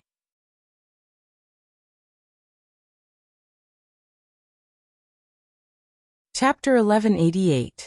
It went without saying how powerful the blood coagulation recovery technique was. It was one of Wang Zhen's greatest assets in the martial arts world, and also a key skill to gauge the strength of the enemy, because he could judge how strong the other party was based on the amount of blood he spat out. Even if Li Huanran had only used less than 20% of his strength in that blow just now, it was still a lot lighter than when Gu Xuanji had hit him. Wang Zhen even thought that a casual slap from his parents would be harder than Li Huanran's. But even so, as the son of the famous martial artist Li Shaokai, Li Huanran was still lacking in strength, but his technique was still redeeming. Even so, Wang Zhen's expression didn't relax in the slightest in the face of Li Huanran. He was testing Li Huanran, and Li Huanran was testing him. In a match, the gap between the two could often be seen in the first exchange. Li Huanran's expression didn't change in the slightest even when he knew there was a gap between them, which was the most frightening. Did he still have hidden skills? Wang Zhen narrowed his eyes slightly. He saw qi condensing in Li Huanran's body. As an outstanding martial artist, he could mix qi and blood in his body with spirit qi to stimulate blood circulation and break through acupoints. Was it similar to the Tiangang martial arts? Wang Zhen thought of a move from martial god in the domain of the gods, which was also a spell that increased one's strength by stimulating acupoints. But this method of increasing one's strength by stimulating acupoints was usually extremely harmful to the body. This is polar boxing, Little Silver said at that moment. According to the information he had, Li Huanran had used this move to increase his strength in order to open the gate of the void to find his father, and ensure that he had sufficient strength. Back then, Li Huanran activated level 12 of the highest polar boxing in order to open the gate of the void. That's why Li Huanran couldn't be saved even if he successfully opened the gate of the void, Little Silver said. Level 12 of the highest polar boxing attacked the acupoints and meridians all over the body, giving the body enormous strength in a short period of time.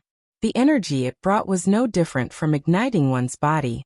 Every minute and every second brought tremendous pain, as if it was being burned. At that moment, Li Huanran had already finished gathering qi. The process seemed to take a long time, but in fact, it had happened in the blink of an eye.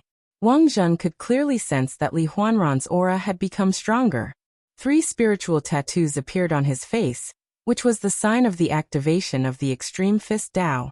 The spirit runes would be directly displayed on the face in such a manner. 3 spiritual inscriptions was the 3rd level of the Extreme Boxing Dao. This was not Li Huanran's full power, so it was far from life-threatening at the moment. His body would only feel pain when he reached the 10th layer. 11 layers. The burning sensation would intensify, but it wasn't the end of the line yet. However, if he maintained it for too long, he would die. 12 layers. This was a situation where he went all out and couldn't be stopped. At most, he could only maintain it for 5 minutes. Death was inevitable. Just a triple? Wang Zhen felt that he was still being looked down upon. Li Huanran didn't seem to take him seriously at all. Is it because you have the support of the Shadow Dao? Is that why you are confident that you can defeat me?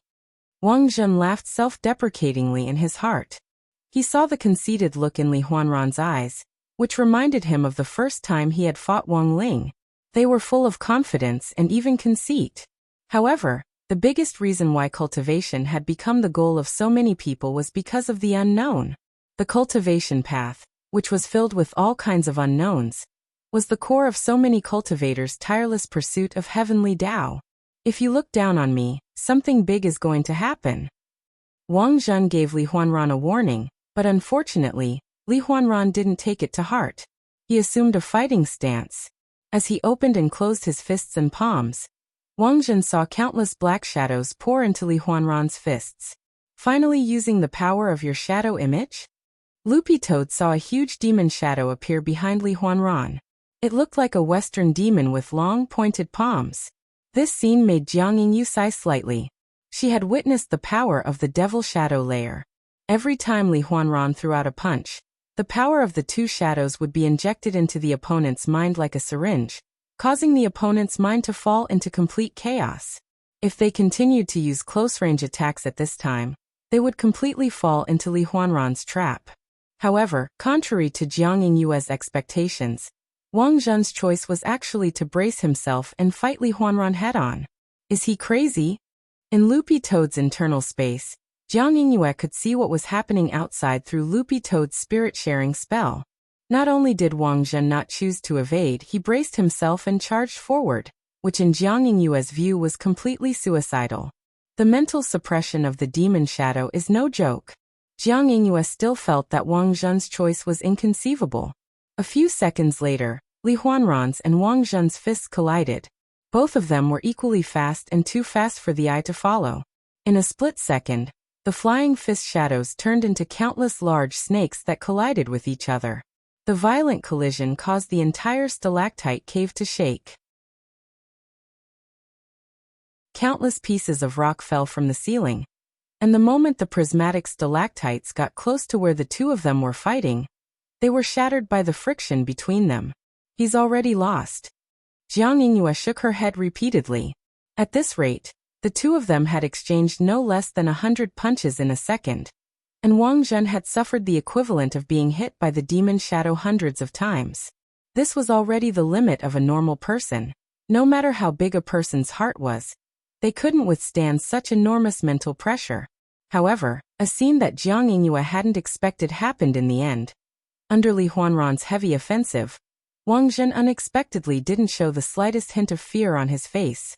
He met Li Huanran's fists one after another with an appropriate rhythm and steady aura, and unexpectedly didn't show any signs of fear. Impossible. No one can maintain this kind of mentality when faced with the demon shadow. Jiang Yingyue remembered that when she had fought Li Huanran earlier, she had only exchanged a few dozen punches, but she had already felt a strong sense of guilt and the urge to die. In fact, it doesn't matter who makes a move. Whether it's Wang Zhen, this king or Silver Jinren on the side, the three of us won't feel afraid, said Loopy Toad. Why? Jiang Yingyue didn't understand. It's a secret. Loopy Toad kept her guessing. The three of them still had Wang Ling behind them. In terms of strength, who in the universe could be stronger than Wang Ling? Only those who had fought Wang Ling knew. Ling Jinren's slap was the greatest psychological trauma. In contrast, the demon shadow was nothing.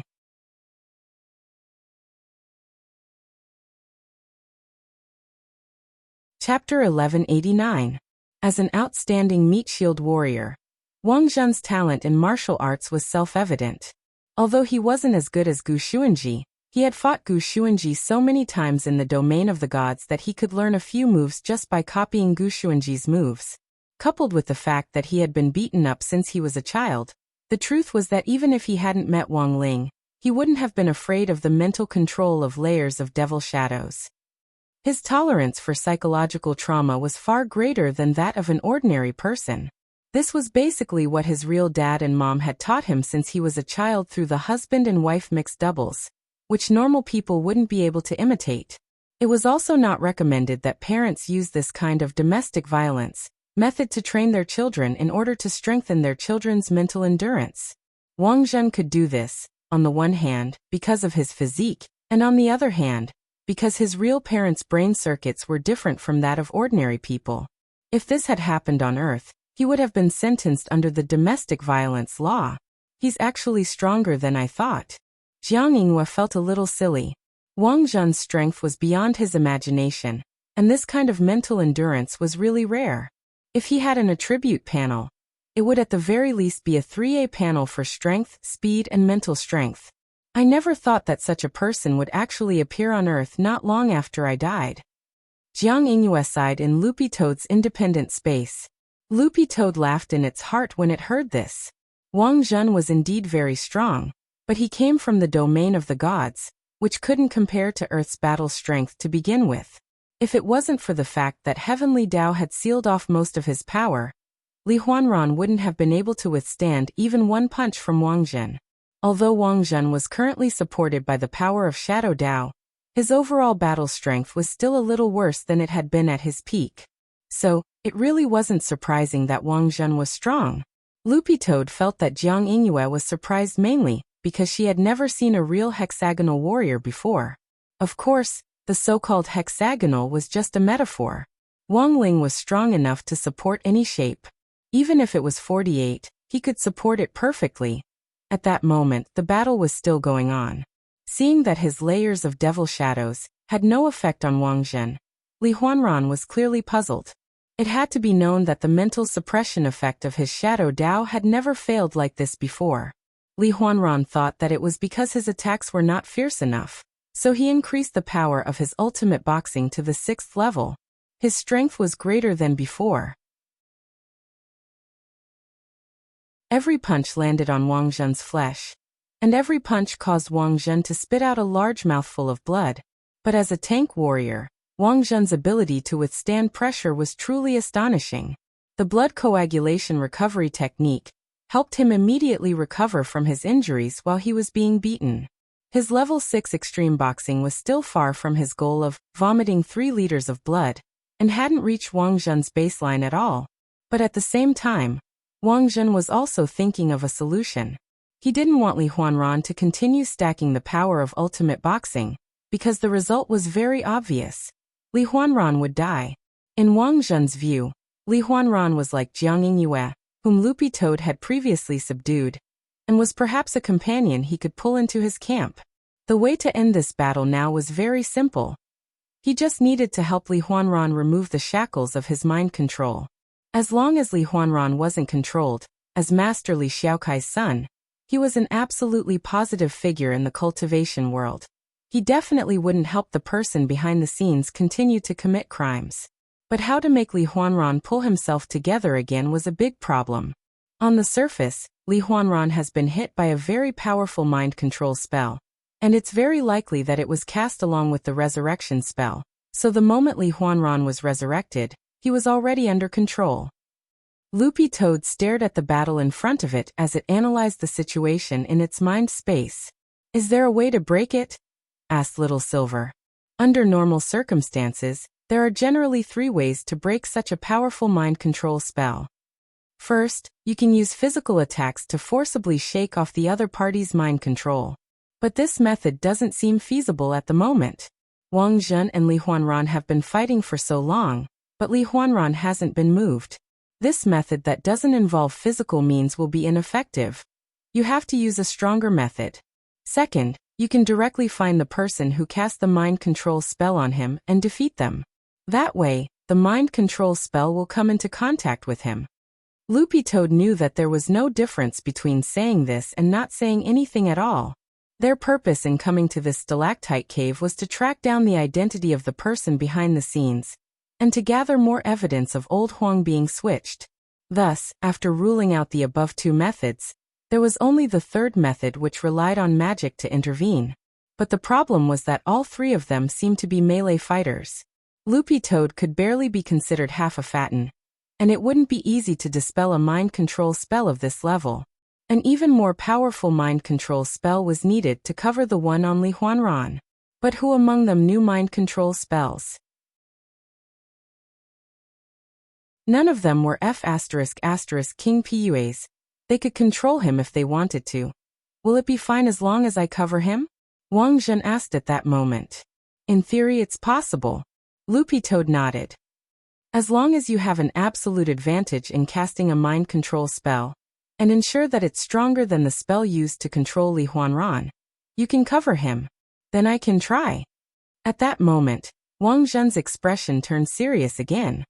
"You can actually use a mind control spell? Aren't you a meat shield warrior?" Loopy Toad and Little Silver were flabbergasted. "It's not that I can use it, but my shadow image has this ability. So bound man can do more than just physical control. As long as I want to, mind control is also possible." Wang Zhen's current idea was actually very simple, which was to use the shadow image effect of bound man to cover up the mind control spell on Li Huanran, and then cancel the shadow image effect, so that Li Huanran would become a normal person again.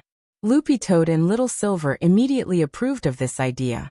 If they could pull these resurrected people into their team, they would have a better chance of finding the person behind the scenes.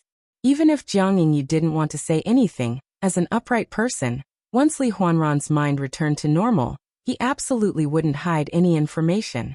Thinking this, Wang Zhen felt that there was no time to lose. He controlled his bound man to charge at Li Huanran.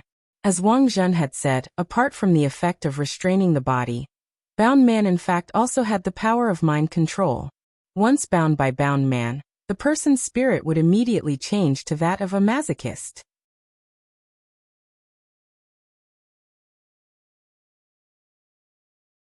Chapter 1190. After comprehending Shadow Dao, everyone's shadow image ability had their own merits, but Wang Ling had personally imparted Wang Zhen's Shadow Dao to him, so there was no need to doubt its strength.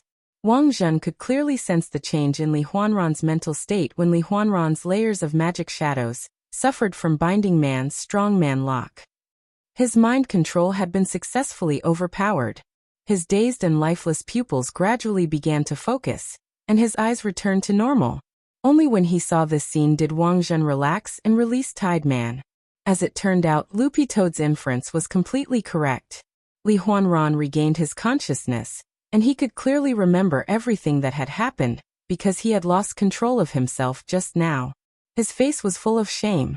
"I'm sorry. It's not your fault. You were under the mind control of the outlaws."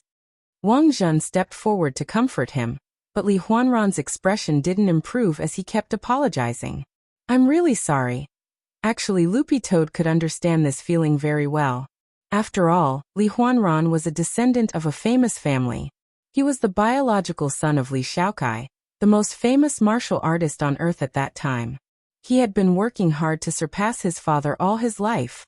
And now, the power that he had cultivated for the sake of upholding justice was actually used by an illegal force at such a critical moment. This was definitely a humiliation for Li Huanran.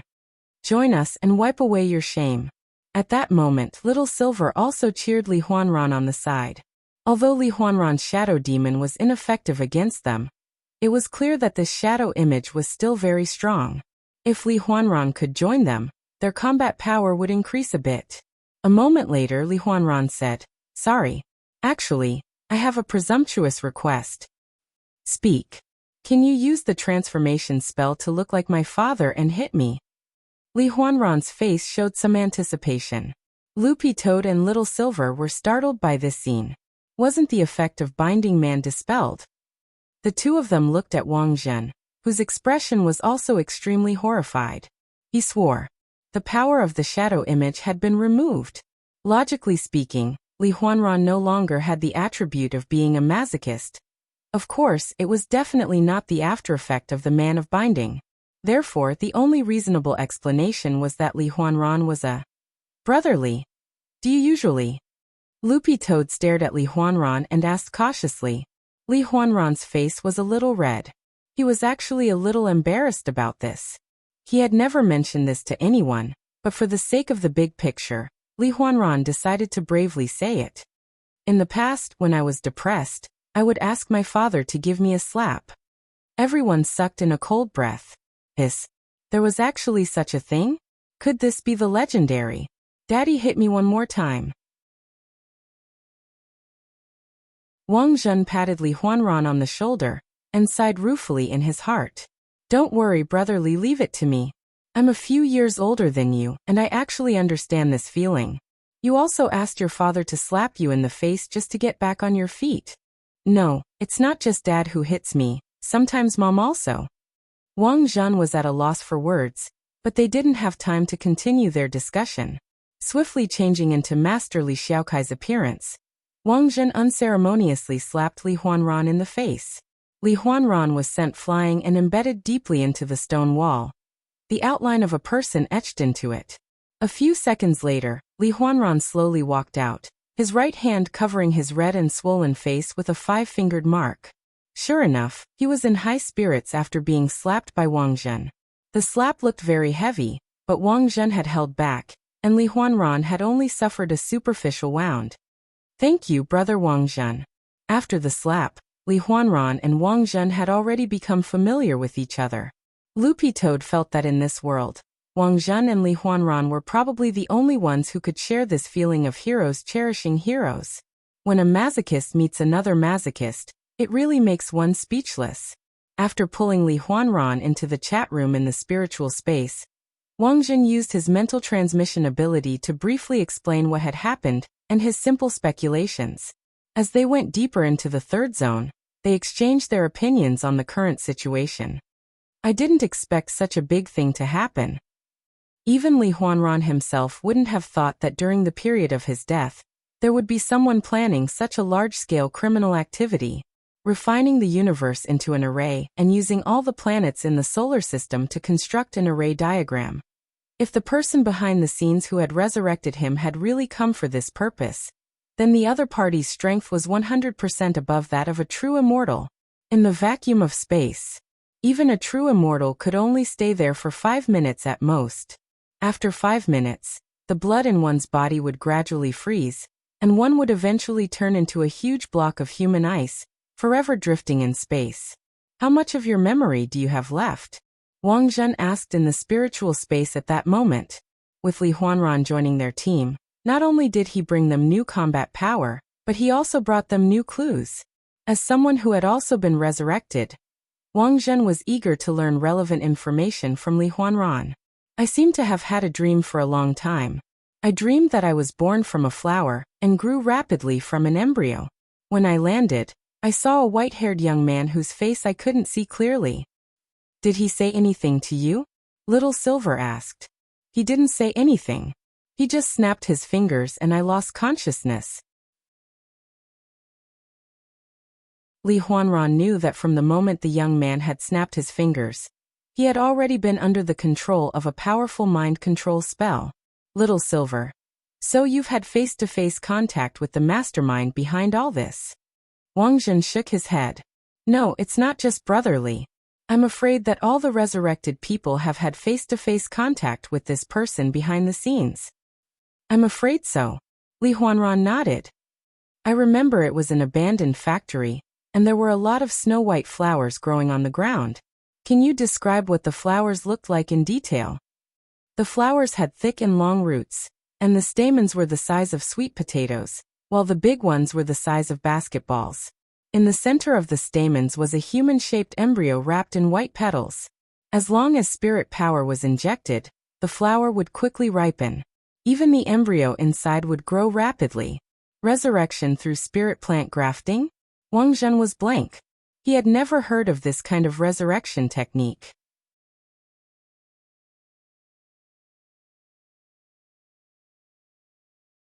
Chapter 1191. Wang Jun felt that the person behind the scenes was the strangest thing about all kinds of mystical moves that he had never heard of before. The spells on the other side were a little unorthodox, and didn't seem like heavenly Dao spells, let alone spells from the domain of the gods. Could it be from Fate Dao and Divine Dao? Wang Jun couldn't figure it out no matter how he thought about it. On the other hand, Wang Jun had read about the ancient and evil forbidden art of refining the universe into an array in the domain of the gods in ancient texts. However, those texts were all theoretical studies on this forbidden art, and no one had ever actually used it or realized it. Such an evil array will most likely contain sacrifices. At that moment, Wang Jun connected the matter of the sacrifices to the situation of old Huang being switched, and suddenly had a bold idea. The reason why the other party had kidnapped old Huang might not just be to switch him, so that they could better hack into Huaxiu Alliance's command system. Wang Jun felt that a large part of the reason probably had something to do with the sacrifices. An almighty like old Huang was the first choice to serve as a sacrifice. Furthermore, it was clear that for the other party to set up such an evil, universe-level array, old Huang might not be the only sacrifice. Wang Jun had a new theory about this. After those who were revived awake in Shadow Path, the stronger ones were pushed out as pawns to stall for time. The weak ones will probably be thrown back in as sacrifices. I think your theory is completely reasonable. Li Huanran also felt that Wang Jun's answer was completely logical. They didn't have much time left. Once the refinement array was activated, the altar would be the first to suffer, and destroying it would affect the speed of the refinement array to some extent. In other words, only by destroying the altar could they buy time to deal with the person behind the scenes. It's in Zone 5. At that moment, Li Huanran felt the memory fragments in his mind flicker again as he recalled some crucial information, and he immediately shared it with Wang Zhen and the others through the spiritual space. This is the Dome Wind Stalactite Cave, where the heavenly vein main valve is located. The center of Zone 5 is the closest to the main valve, and there's no better place to set up the altar. In my memory, a lot of the people who were resurrected seem to be there. How many do you remember? No less than a few hundred. But they're currently only semi-finished products, and haven't fully developed yet. Li Huanran answered quickly. In his memory, those snow-white flowers were in the depths of Area 5. The white flowers that covered the ground were especially dazzling in this dark stalactite cave. The situation was more serious than Wang Zhen had imagined. Due to the urgency of the situation, Wang Zhen judged that they might have to change their mission plan this time. Their first priority now was to destroy the altar, since it would greatly increase the speed at which the refining array could be activated. They had to send another group of people to deal with the person behind the scenes. In the end, we still have to ask Little Master Ling for help. It wasn't hard for Loopy Toad to predict this outcome, since the person behind the scenes was far more cunning than it had imagined. But the difficulties in front of them were far more than that. On the way to the altar, they had to encounter many resurrected, who deliberately came out to stop them. Li Huanran's level was only in Division 2. In the next few regions, the guards would be even stronger. And the facts proved that it was indeed so. The gatekeeper of the third zone was a middle-aged man in a suit and leather shoes. The man was slightly chubby and wore a monocle. He exuded an aristocratic aura from head to toe. I know him. Li Huanran immediately recognized the man's background. Who is he? Asked Loopy Toad. Mr. Wu Xiaoling, who is known as the Wild Demon Chef, said Li Huanran. Wild Demon Chef. A chef who mainly cooks wild game. Back then, Wu Xiaoling made a mistake when making bat stingers, which caused those who enjoyed the stingers as well as Wu Xiaoling himself to be infected with a wild bat virus. Furthermore, Wu Xiaoling was cooking a giant wing bat king, which carried no less than hundreds of deadly viruses. These viruses kept spreading and crossing each other, and almost caused the fall of an entire city. Li Huanran recounted the past. And that was when Wu Xiaoling died. He couldn't have eaten good food but had to eat wild game. He really brought this upon himself. Wang Zhen sighed. There were a lot of spirit beasts in the world. Some were specially bred for human consumption, while some wild spirit beasts carried natural viruses. It wasn't a pity if they died of a virus after eating wild spirit beasts to satisfy their appetite. Do you have his photo? Loopy Toad asked at that moment. Yes. In the spirit space, Jiang Yingyue swiftly replied. His photo is called the King of Wild Poison, and he can use his shadow to spread a powerful virus that makes it hard for people to breathe. The poisoned person will slowly feel weak all over, feel cold, lose control of their spirit energy output, and eventually lose the ability to breathe. As expected, it was troublesome enough. Hearing this, everyone's eyes turned cautious. On the other side, Wang Ling received news from Loopy Toad. Wang Zhen, Loopy Toad and Little Silver were just the vanguard spies Wang Ling had sent out. In the end, from the information they had received, the situation was far worse than Wang Ling had imagined. Old Huang, who was suspected to have been switched and was currently serving as a sacrifice. A universe-level alchemy array. This was all important information that Wang Zhen had investigated so far.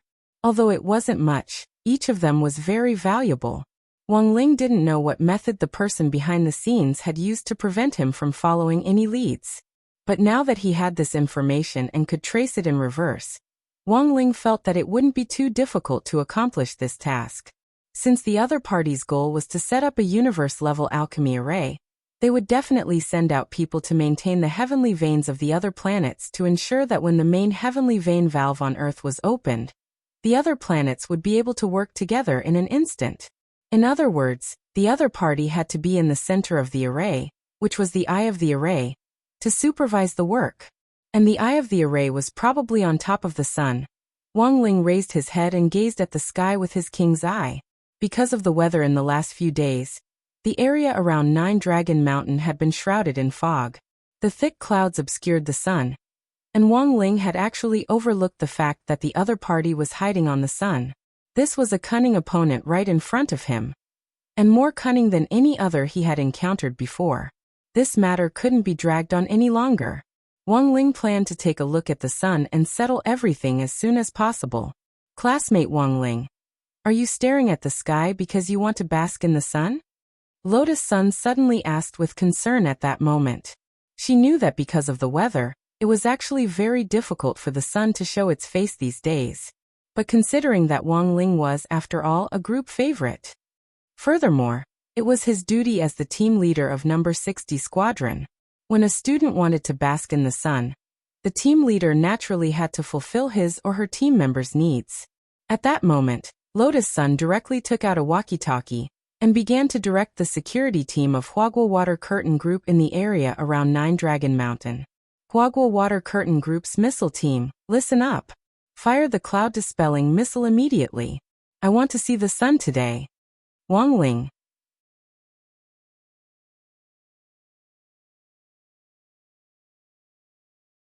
Chapter 1192. Huaguo Water Curtain Group had always been equipped with an excellent missile launch unit. Since they were going to refine elixirs, they needed raw materials. It was an unwritten rule in the elixir world that it was better to plant than to buy. Large enterprises all had specialized spirit plant cultivation bases, which could reduce the cost of raw materials to a minimum. As for the significance of the existence of the missile team, it was to meet the needs of the spiritual plants. Some spiritual plants liked rainfall, some liked sunlight, some liked fog, and some even lived by inhaling PM2.5. Therefore, under this premise, the missile team of Huaguo Water Curtain Group came in handy. The cloud-dispelling sunburst was just one type of the missile launch unit's weather bomb. As the name suggested, its main function was to allow the clouds to disperse during rainy or foggy days, allowing the sun to shine on the earth. Apart from this, there was also the blue tide bomb, which could summon rainy days, the mirage watermoon bomb for foggy days, the Wang Wang ice-breaking bomb for hailstorm days, and so on. As expected of Huaguo Water Curtain Group, they're rich and overbearing. Super Chun and Hero Guo couldn't help exclaiming in the back. Although this wasn't the first time they had seen Lotus Sun flaunt her wealth like this, they were still very amazed. The cost of a single climate bomb like this wasn't low. But now number 60 High's camp really needed the power of sunlight. Because the air was too humid, the talisman team was already complaining that the talisman paper they had produced was too damp, which would reduce the success rate of drawing talismans, and also affect the effect of the talismans when they were triggered. Due to the humidity, everyone's bodies were constantly in a wet state. If the sun shone on them, it could solve the urgent problem caused by the humidity. This cloud-dispelling sunburst was launched at the perfect time. It could meet the need for sunlight for 2 hours, which meant that its effect would fade at around 11 o'clock. The temperature on Fire Peak was very high day and night.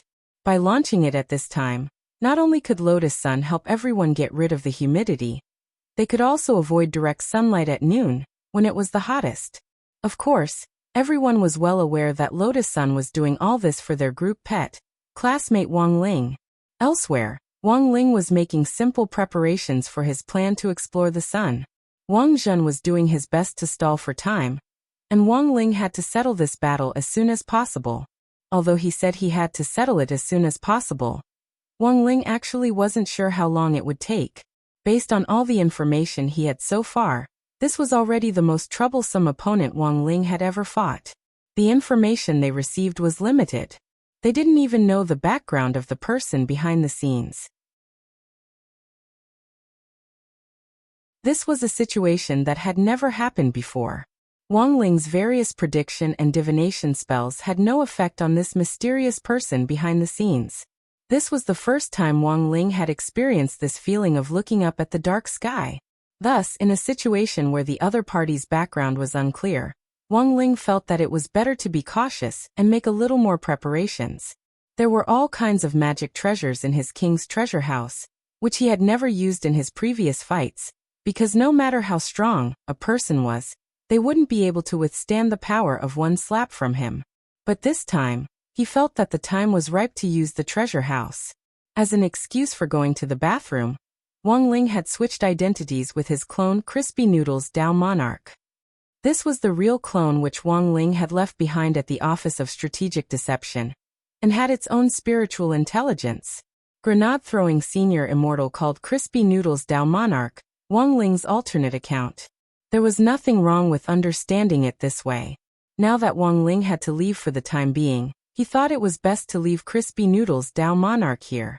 An ordinary clone would directly disintegrate if it was destroyed, but a real clone wouldn't. Besides, Crispy Noodles Dao Monarch was strong enough to protect everyone here if anything unexpected happened. Standing face to face with Crispy Noodles Dao Monarch, Wang Ling felt like he was looking into a mirror, especially after Crispy Noodles had changed into the exact same school uniform as him. There was practically no difference. "I'll leave it to you." Wang Ling lightly patted Crispy Noodles on the shoulder, and then in the next moment, he directly disappeared on the spot. This switch looked seamless and flawless, but it turned out that Wang Ling had still underestimated some people's understanding of him. As Wang Ling's real clone, Crispy Noodles had been patiently learning all kinds of business management knowledge in the Office of Strategic Deception recently. Because he was Wang Ling's clone, he wouldn't reveal his identity easily, and always wore a special mask to hide his face. He looked exactly like Wang Ling, and could almost be described as twin brothers.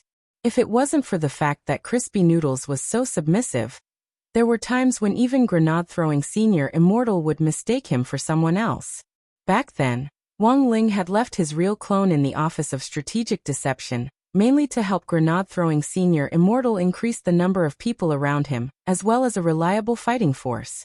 A newly established sect would always need a few experts who could dominate the scene. Crispy Noodles was very obedient. He was a clone without any superfluous emotions. Furthermore, according to Wang Ling's instructions, he obeyed all the tasks that Grenade-throwing senior immortal gave him. From sex security at the very beginning, to business management, staff training, and so on, Crispy Noodles had now become an indispensable HR for new members of the Office of Strategic Deception. This was the first time Crispy Noodles had participated in a field mission like this. After the swap was completed, Crispy Noodles began to return to the camp step by step, based on the memory that Wang Ling had given him, and based on Wang Ling's previous behavior pattern. He walked out of the makeshift toilet, and saw that Huagua Water Curtain Group's Cloud Dispelling the Sun missile had already been successfully launched in the distance. The missile soared up from the ground, pierced through layers of cloud and fog, and finally dispersed the clouds around Nine Dragon Mountain, allowing the sun to shine down. When the warm light hit Crispy Noodles' face, he somehow felt happy, and the corners of his mouth couldn't help curling up. "Classmate Wang Ling, you." In the distance, Lotus Sun happened to see this scene, and this was the first time she had seen Wang Ling's expression apart from his poker face. "Were you smiling just now, classmate Wang Ling?" She never thought that Wang Ling would actually be so happy to see the sun, and even smile happily. This was something Lotus Sun had never noticed before. She had to write it down in a notebook. Classmate Wang Ling likes the sun. She now finally understood why Wang Ling was sitting in the second to last row by the window. Wasn't it to be closer to the sun?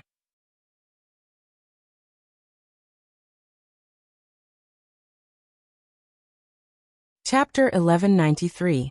Realizing that Lotus Sun had noticed him, Crispy Noodles quickly put away his smile. This was the first time he had received an order from Wang Ling for a field mission, and he felt that he had been a little too complacent to actually reveal such a big flaw. Crispy Noodles was well aware that the girl in front of him was the eldest daughter of Huagua Water Curtain Group, and one of the people whom Little Master Ling had put on the be on guard against list when he had first entered the school. Crispy Noodles felt that he had miscalculated by revealing a flaw in front of such a person. What should he do? Should he knock her out or physically erase her memory? After careful consideration, Crispy Noodles didn't do it in the end. He might refuse verbally, but there were times when his body was very honest. Crispy Noodles felt that although student Lotus Sun was on the list of people to be on guard against, that didn't necessarily mean that Little Master Ling actually hated her. Since he wasn't sure whether she really hated him or not, Crispy Noodles was cautious, and in the end, he didn't use a rough method on her. Instead, he used a branch of the 3,000 great spells, the Great Memory Spell, to erase the image of his careless smile from the girl's mind. In fact, this was a wake-up call for Crispy Noodles. He had been too complacent just now, and had forgotten for a moment that his task was to swap identities, and that he should maintain Little Master Ling's persona as much as possible. As a real clone with spiritual intelligence, Crispy Noodles looked exactly the same as Wong Ling, but there was in fact a certain degree of difference in his personality. He had to pay more attention to this point. As it turned out, while being a substitute looked simple, it also required a lot of acting skills. It actually wasn't easy for Crispy Noodles to blend in with the team, as the differences in souls between people would often manifest themselves at times like this. While it was true that he was Wong Ling's real clone, there were still differences. Early in the morning, everyone in number 60 high school's camp was taking some time to complete their entries for the Body Technique Exchange Meet this time. This was an additional event in the Body Technique Exchange Meet, and the requirement was very simple. They had to complete an essay during the competition to express their true feelings from the perspective of a contestant. The topic could be triggered by a study of each school's body technique duels, friendship, teamwork, as well as tactical analysis and discussion. If they could complete the essay during the survival competition, the team they represented would receive bonus points. Then, based on the essay's content, a professional language teacher would evaluate it, and the 10 best essays would receive bonus points. It didn't matter if they didn't write, since points wouldn't be deducted. But since it was a bonus option, the school would do what it could to participate. For example, number 60 high school's camp, they would be able to complete the bonus essay. Ever since the news that 4 high schools led by Devil Subduing School had been wiped out by number 60 high on Mist Peak, no one in number 60 high's camp had dared offend them. This period of time in the morning was the time when the mind was the clearest, and it was the perfect time for literary creation. As Wong Ling went off to save the world, the task of writing this composition naturally fell to Crispy Noodles. It was mainly because Crispy Noodles saw that everyone was writing. If he didn't go, it would seem like he didn't fit in with the group. Shin Wong Ling. Ling, happy. Everyone formed a circle. When they saw Crispy Noodles coming over, they all moved their butts to make room for a seat just big enough for one person. Crispy Noodles wanted to say thank you at first, but considering that this didn't seem to be in line with Little Master Ling's persona, he forced himself to swallow the words of thanks, and then obediently held his knees as he joined in with everyone's creative work. A lot of people were thinking about the topic of their essays. In the past, Wong Ling's habit was to observe everyone's topics before categorizing them, and then choose the side with the most topics to follow suit. For example, if 5 people wrote essays on the theme of friendship, and 3 people wrote essays on the theme of tactical layout, Wong Ling would definitely write an essay on friendship, for the side with more people. This way, he could ensure that his essay wouldn't be too eye-catching. When a composition teacher looked at many essays on the same topic, unless you wrote something unique, you wouldn't get a high score. And this was exactly what Wong Ling wanted. But Crispy Noodles actually didn't know about Wong Ling's habit. Seeing that everyone had already picked up their pens to write, he immediately came up with his own topic. As for the title of his essay, it was named Substitute. A lot of people noticed Wong Ling's essay topic and expressed their curiosity. Substitute? Is classmate Wong Ling trying to express some sort of metaphor? Some people were puzzled. Oh my, Wong Ling has actually already come up with a topic. In the past, he's always the last one to write slowly. Super Chin was also surprised. He felt that this wasn't Wong Ling's style, and he had the misconception that Wong Ling had been switched. Substitute? This essay topic is interesting. As the representative for the political science class, Hirogwa felt that he had something to say. In the short essays in the Introduction to Cultivation Ideology class, there were many times when some historical events couldn't be clearly stated, and it was this kind of metaphorical expression that would win the teacher's favor. So Hirogwa almost instantly had his own interpretation of the substitute topic. I know. Classmate Wong Ling wants to express the theme, but it's actually about friendship. Everyone's friendship is irreplaceable. A true friend should be like a substitute. able to lend a helping hand in times of trouble, to help a friend bear the pain together, to share trials and tribulations together. And this is the legendary friendship of substitute messengers. So this was what Wang Ling was trying to say? Everyone nodded when they heard this. At first glance, they felt that Hirogua's point of view was quite reasonable. In fact, even Crispy Noodles himself hadn't thought that there would actually be this kind of consideration. He had just randomly come up with a topic. Of course, that wasn't the worst part. Just as Crispy Noodles was deciding to write his essay, someone on the other side had actually set up a bet. And this bet was even carried out with himself as the starting point. The two people in the lead were Hirogua and Superchin. Come, put down your bets. No one is allowed to go back on their words. Superchin shouted at the front as he pressed all the talismans he had on the big character. What kind of bet is this? How do we play? Less than 20 is small, more than 21 is big. Some people still didn't quite understand what on earth this meant. To put it bluntly, it's a bet on how many ellipses classmate Wang Ling will have in his essay this time.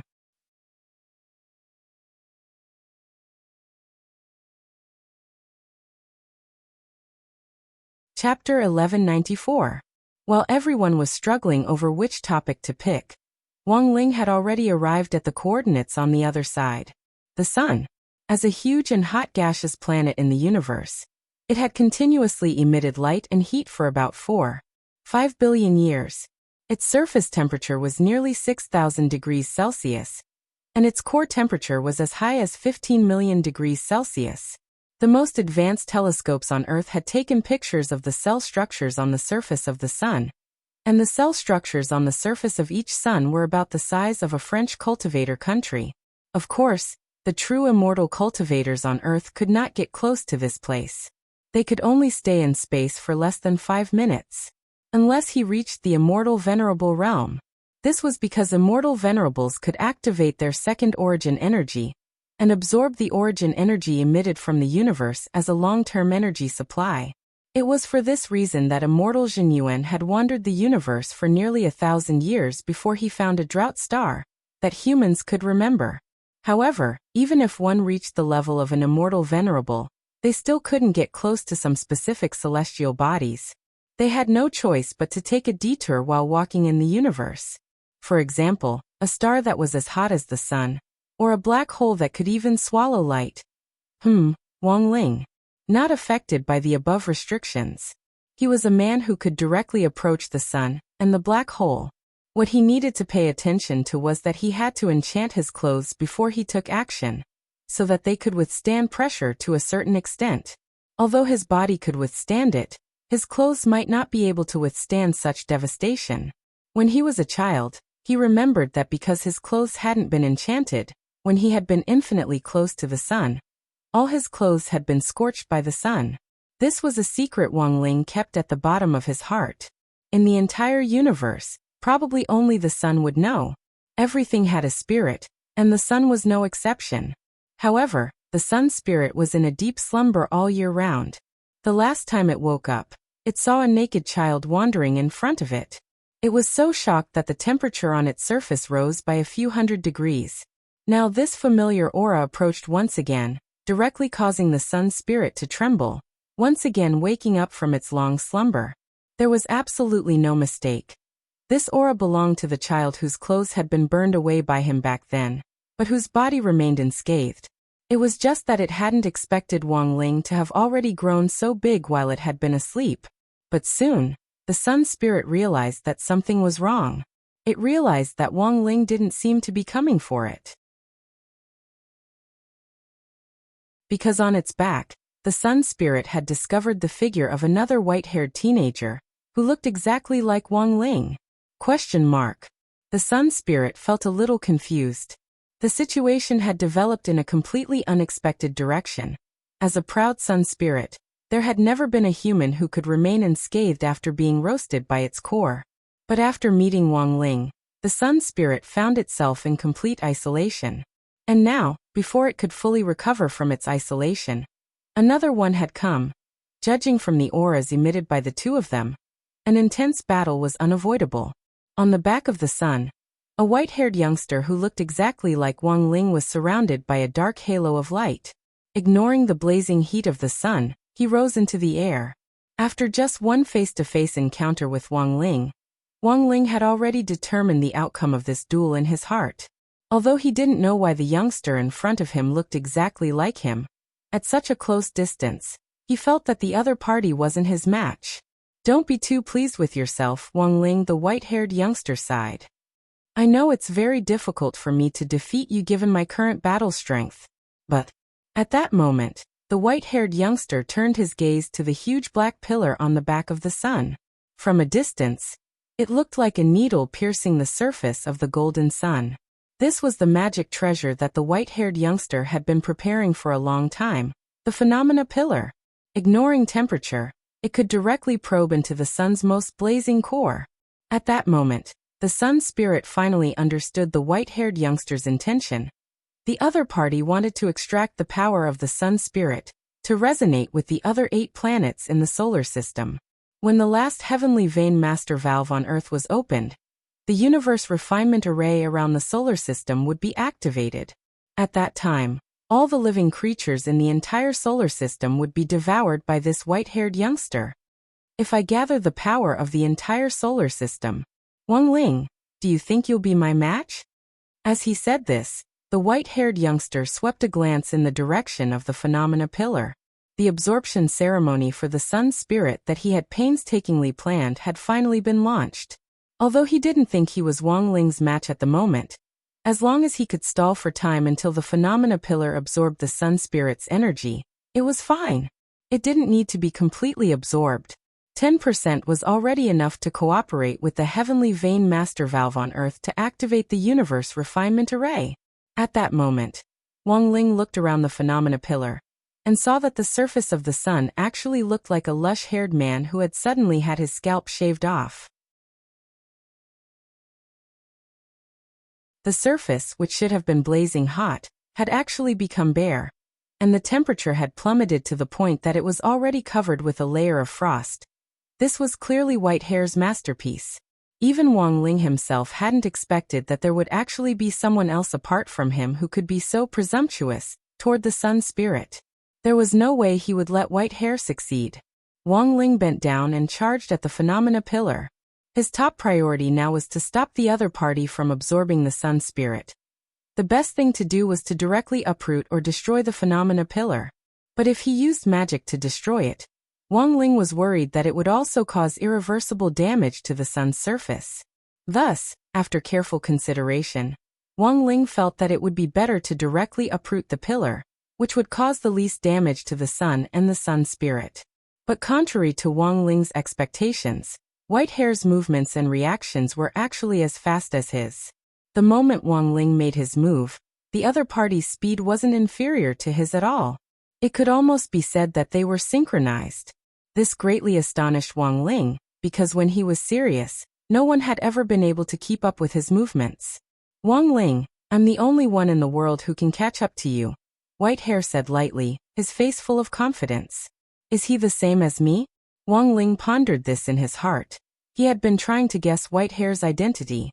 At first, Wang Ling had suspected that Whitehair might be someone who had jumped out of Fate Dao and come from another world. But now Wang Ling had a completely new idea. Furthermore, the answer to this idea was many times more complicated than the version Wang Ling had previously imagined. The next moment, without hesitation, Wang Ling raised his hand and cast a grade 13 spell. This spell was called Galaxy Blast, and it could gather all the meteorites in the vicinity to launch a concentrated bombardment like a meteor shower. But the moment Wang Ling raised his hand to cast the spell, Whitehair actually repeated Wang Ling's actions as if he were looking in a mirror and cast the exact same spell. They raised their hands, made hand seals, and cast spells at the same time. The timing was so precise that it could be said to be down to the microsecond. Even the strongest copy-type cultivator on Earth might not be able to do this. But it was precisely because of this that Wang Ling's theory was even more confirmed. There was probably only one answer. This Whitehair in front of him. He was the incarnation of his own shadow. You're tuning in to the Echoes of the Heart YouTube channel. Don't forget to subscribe and join us on this journey to catch the most captivating stories.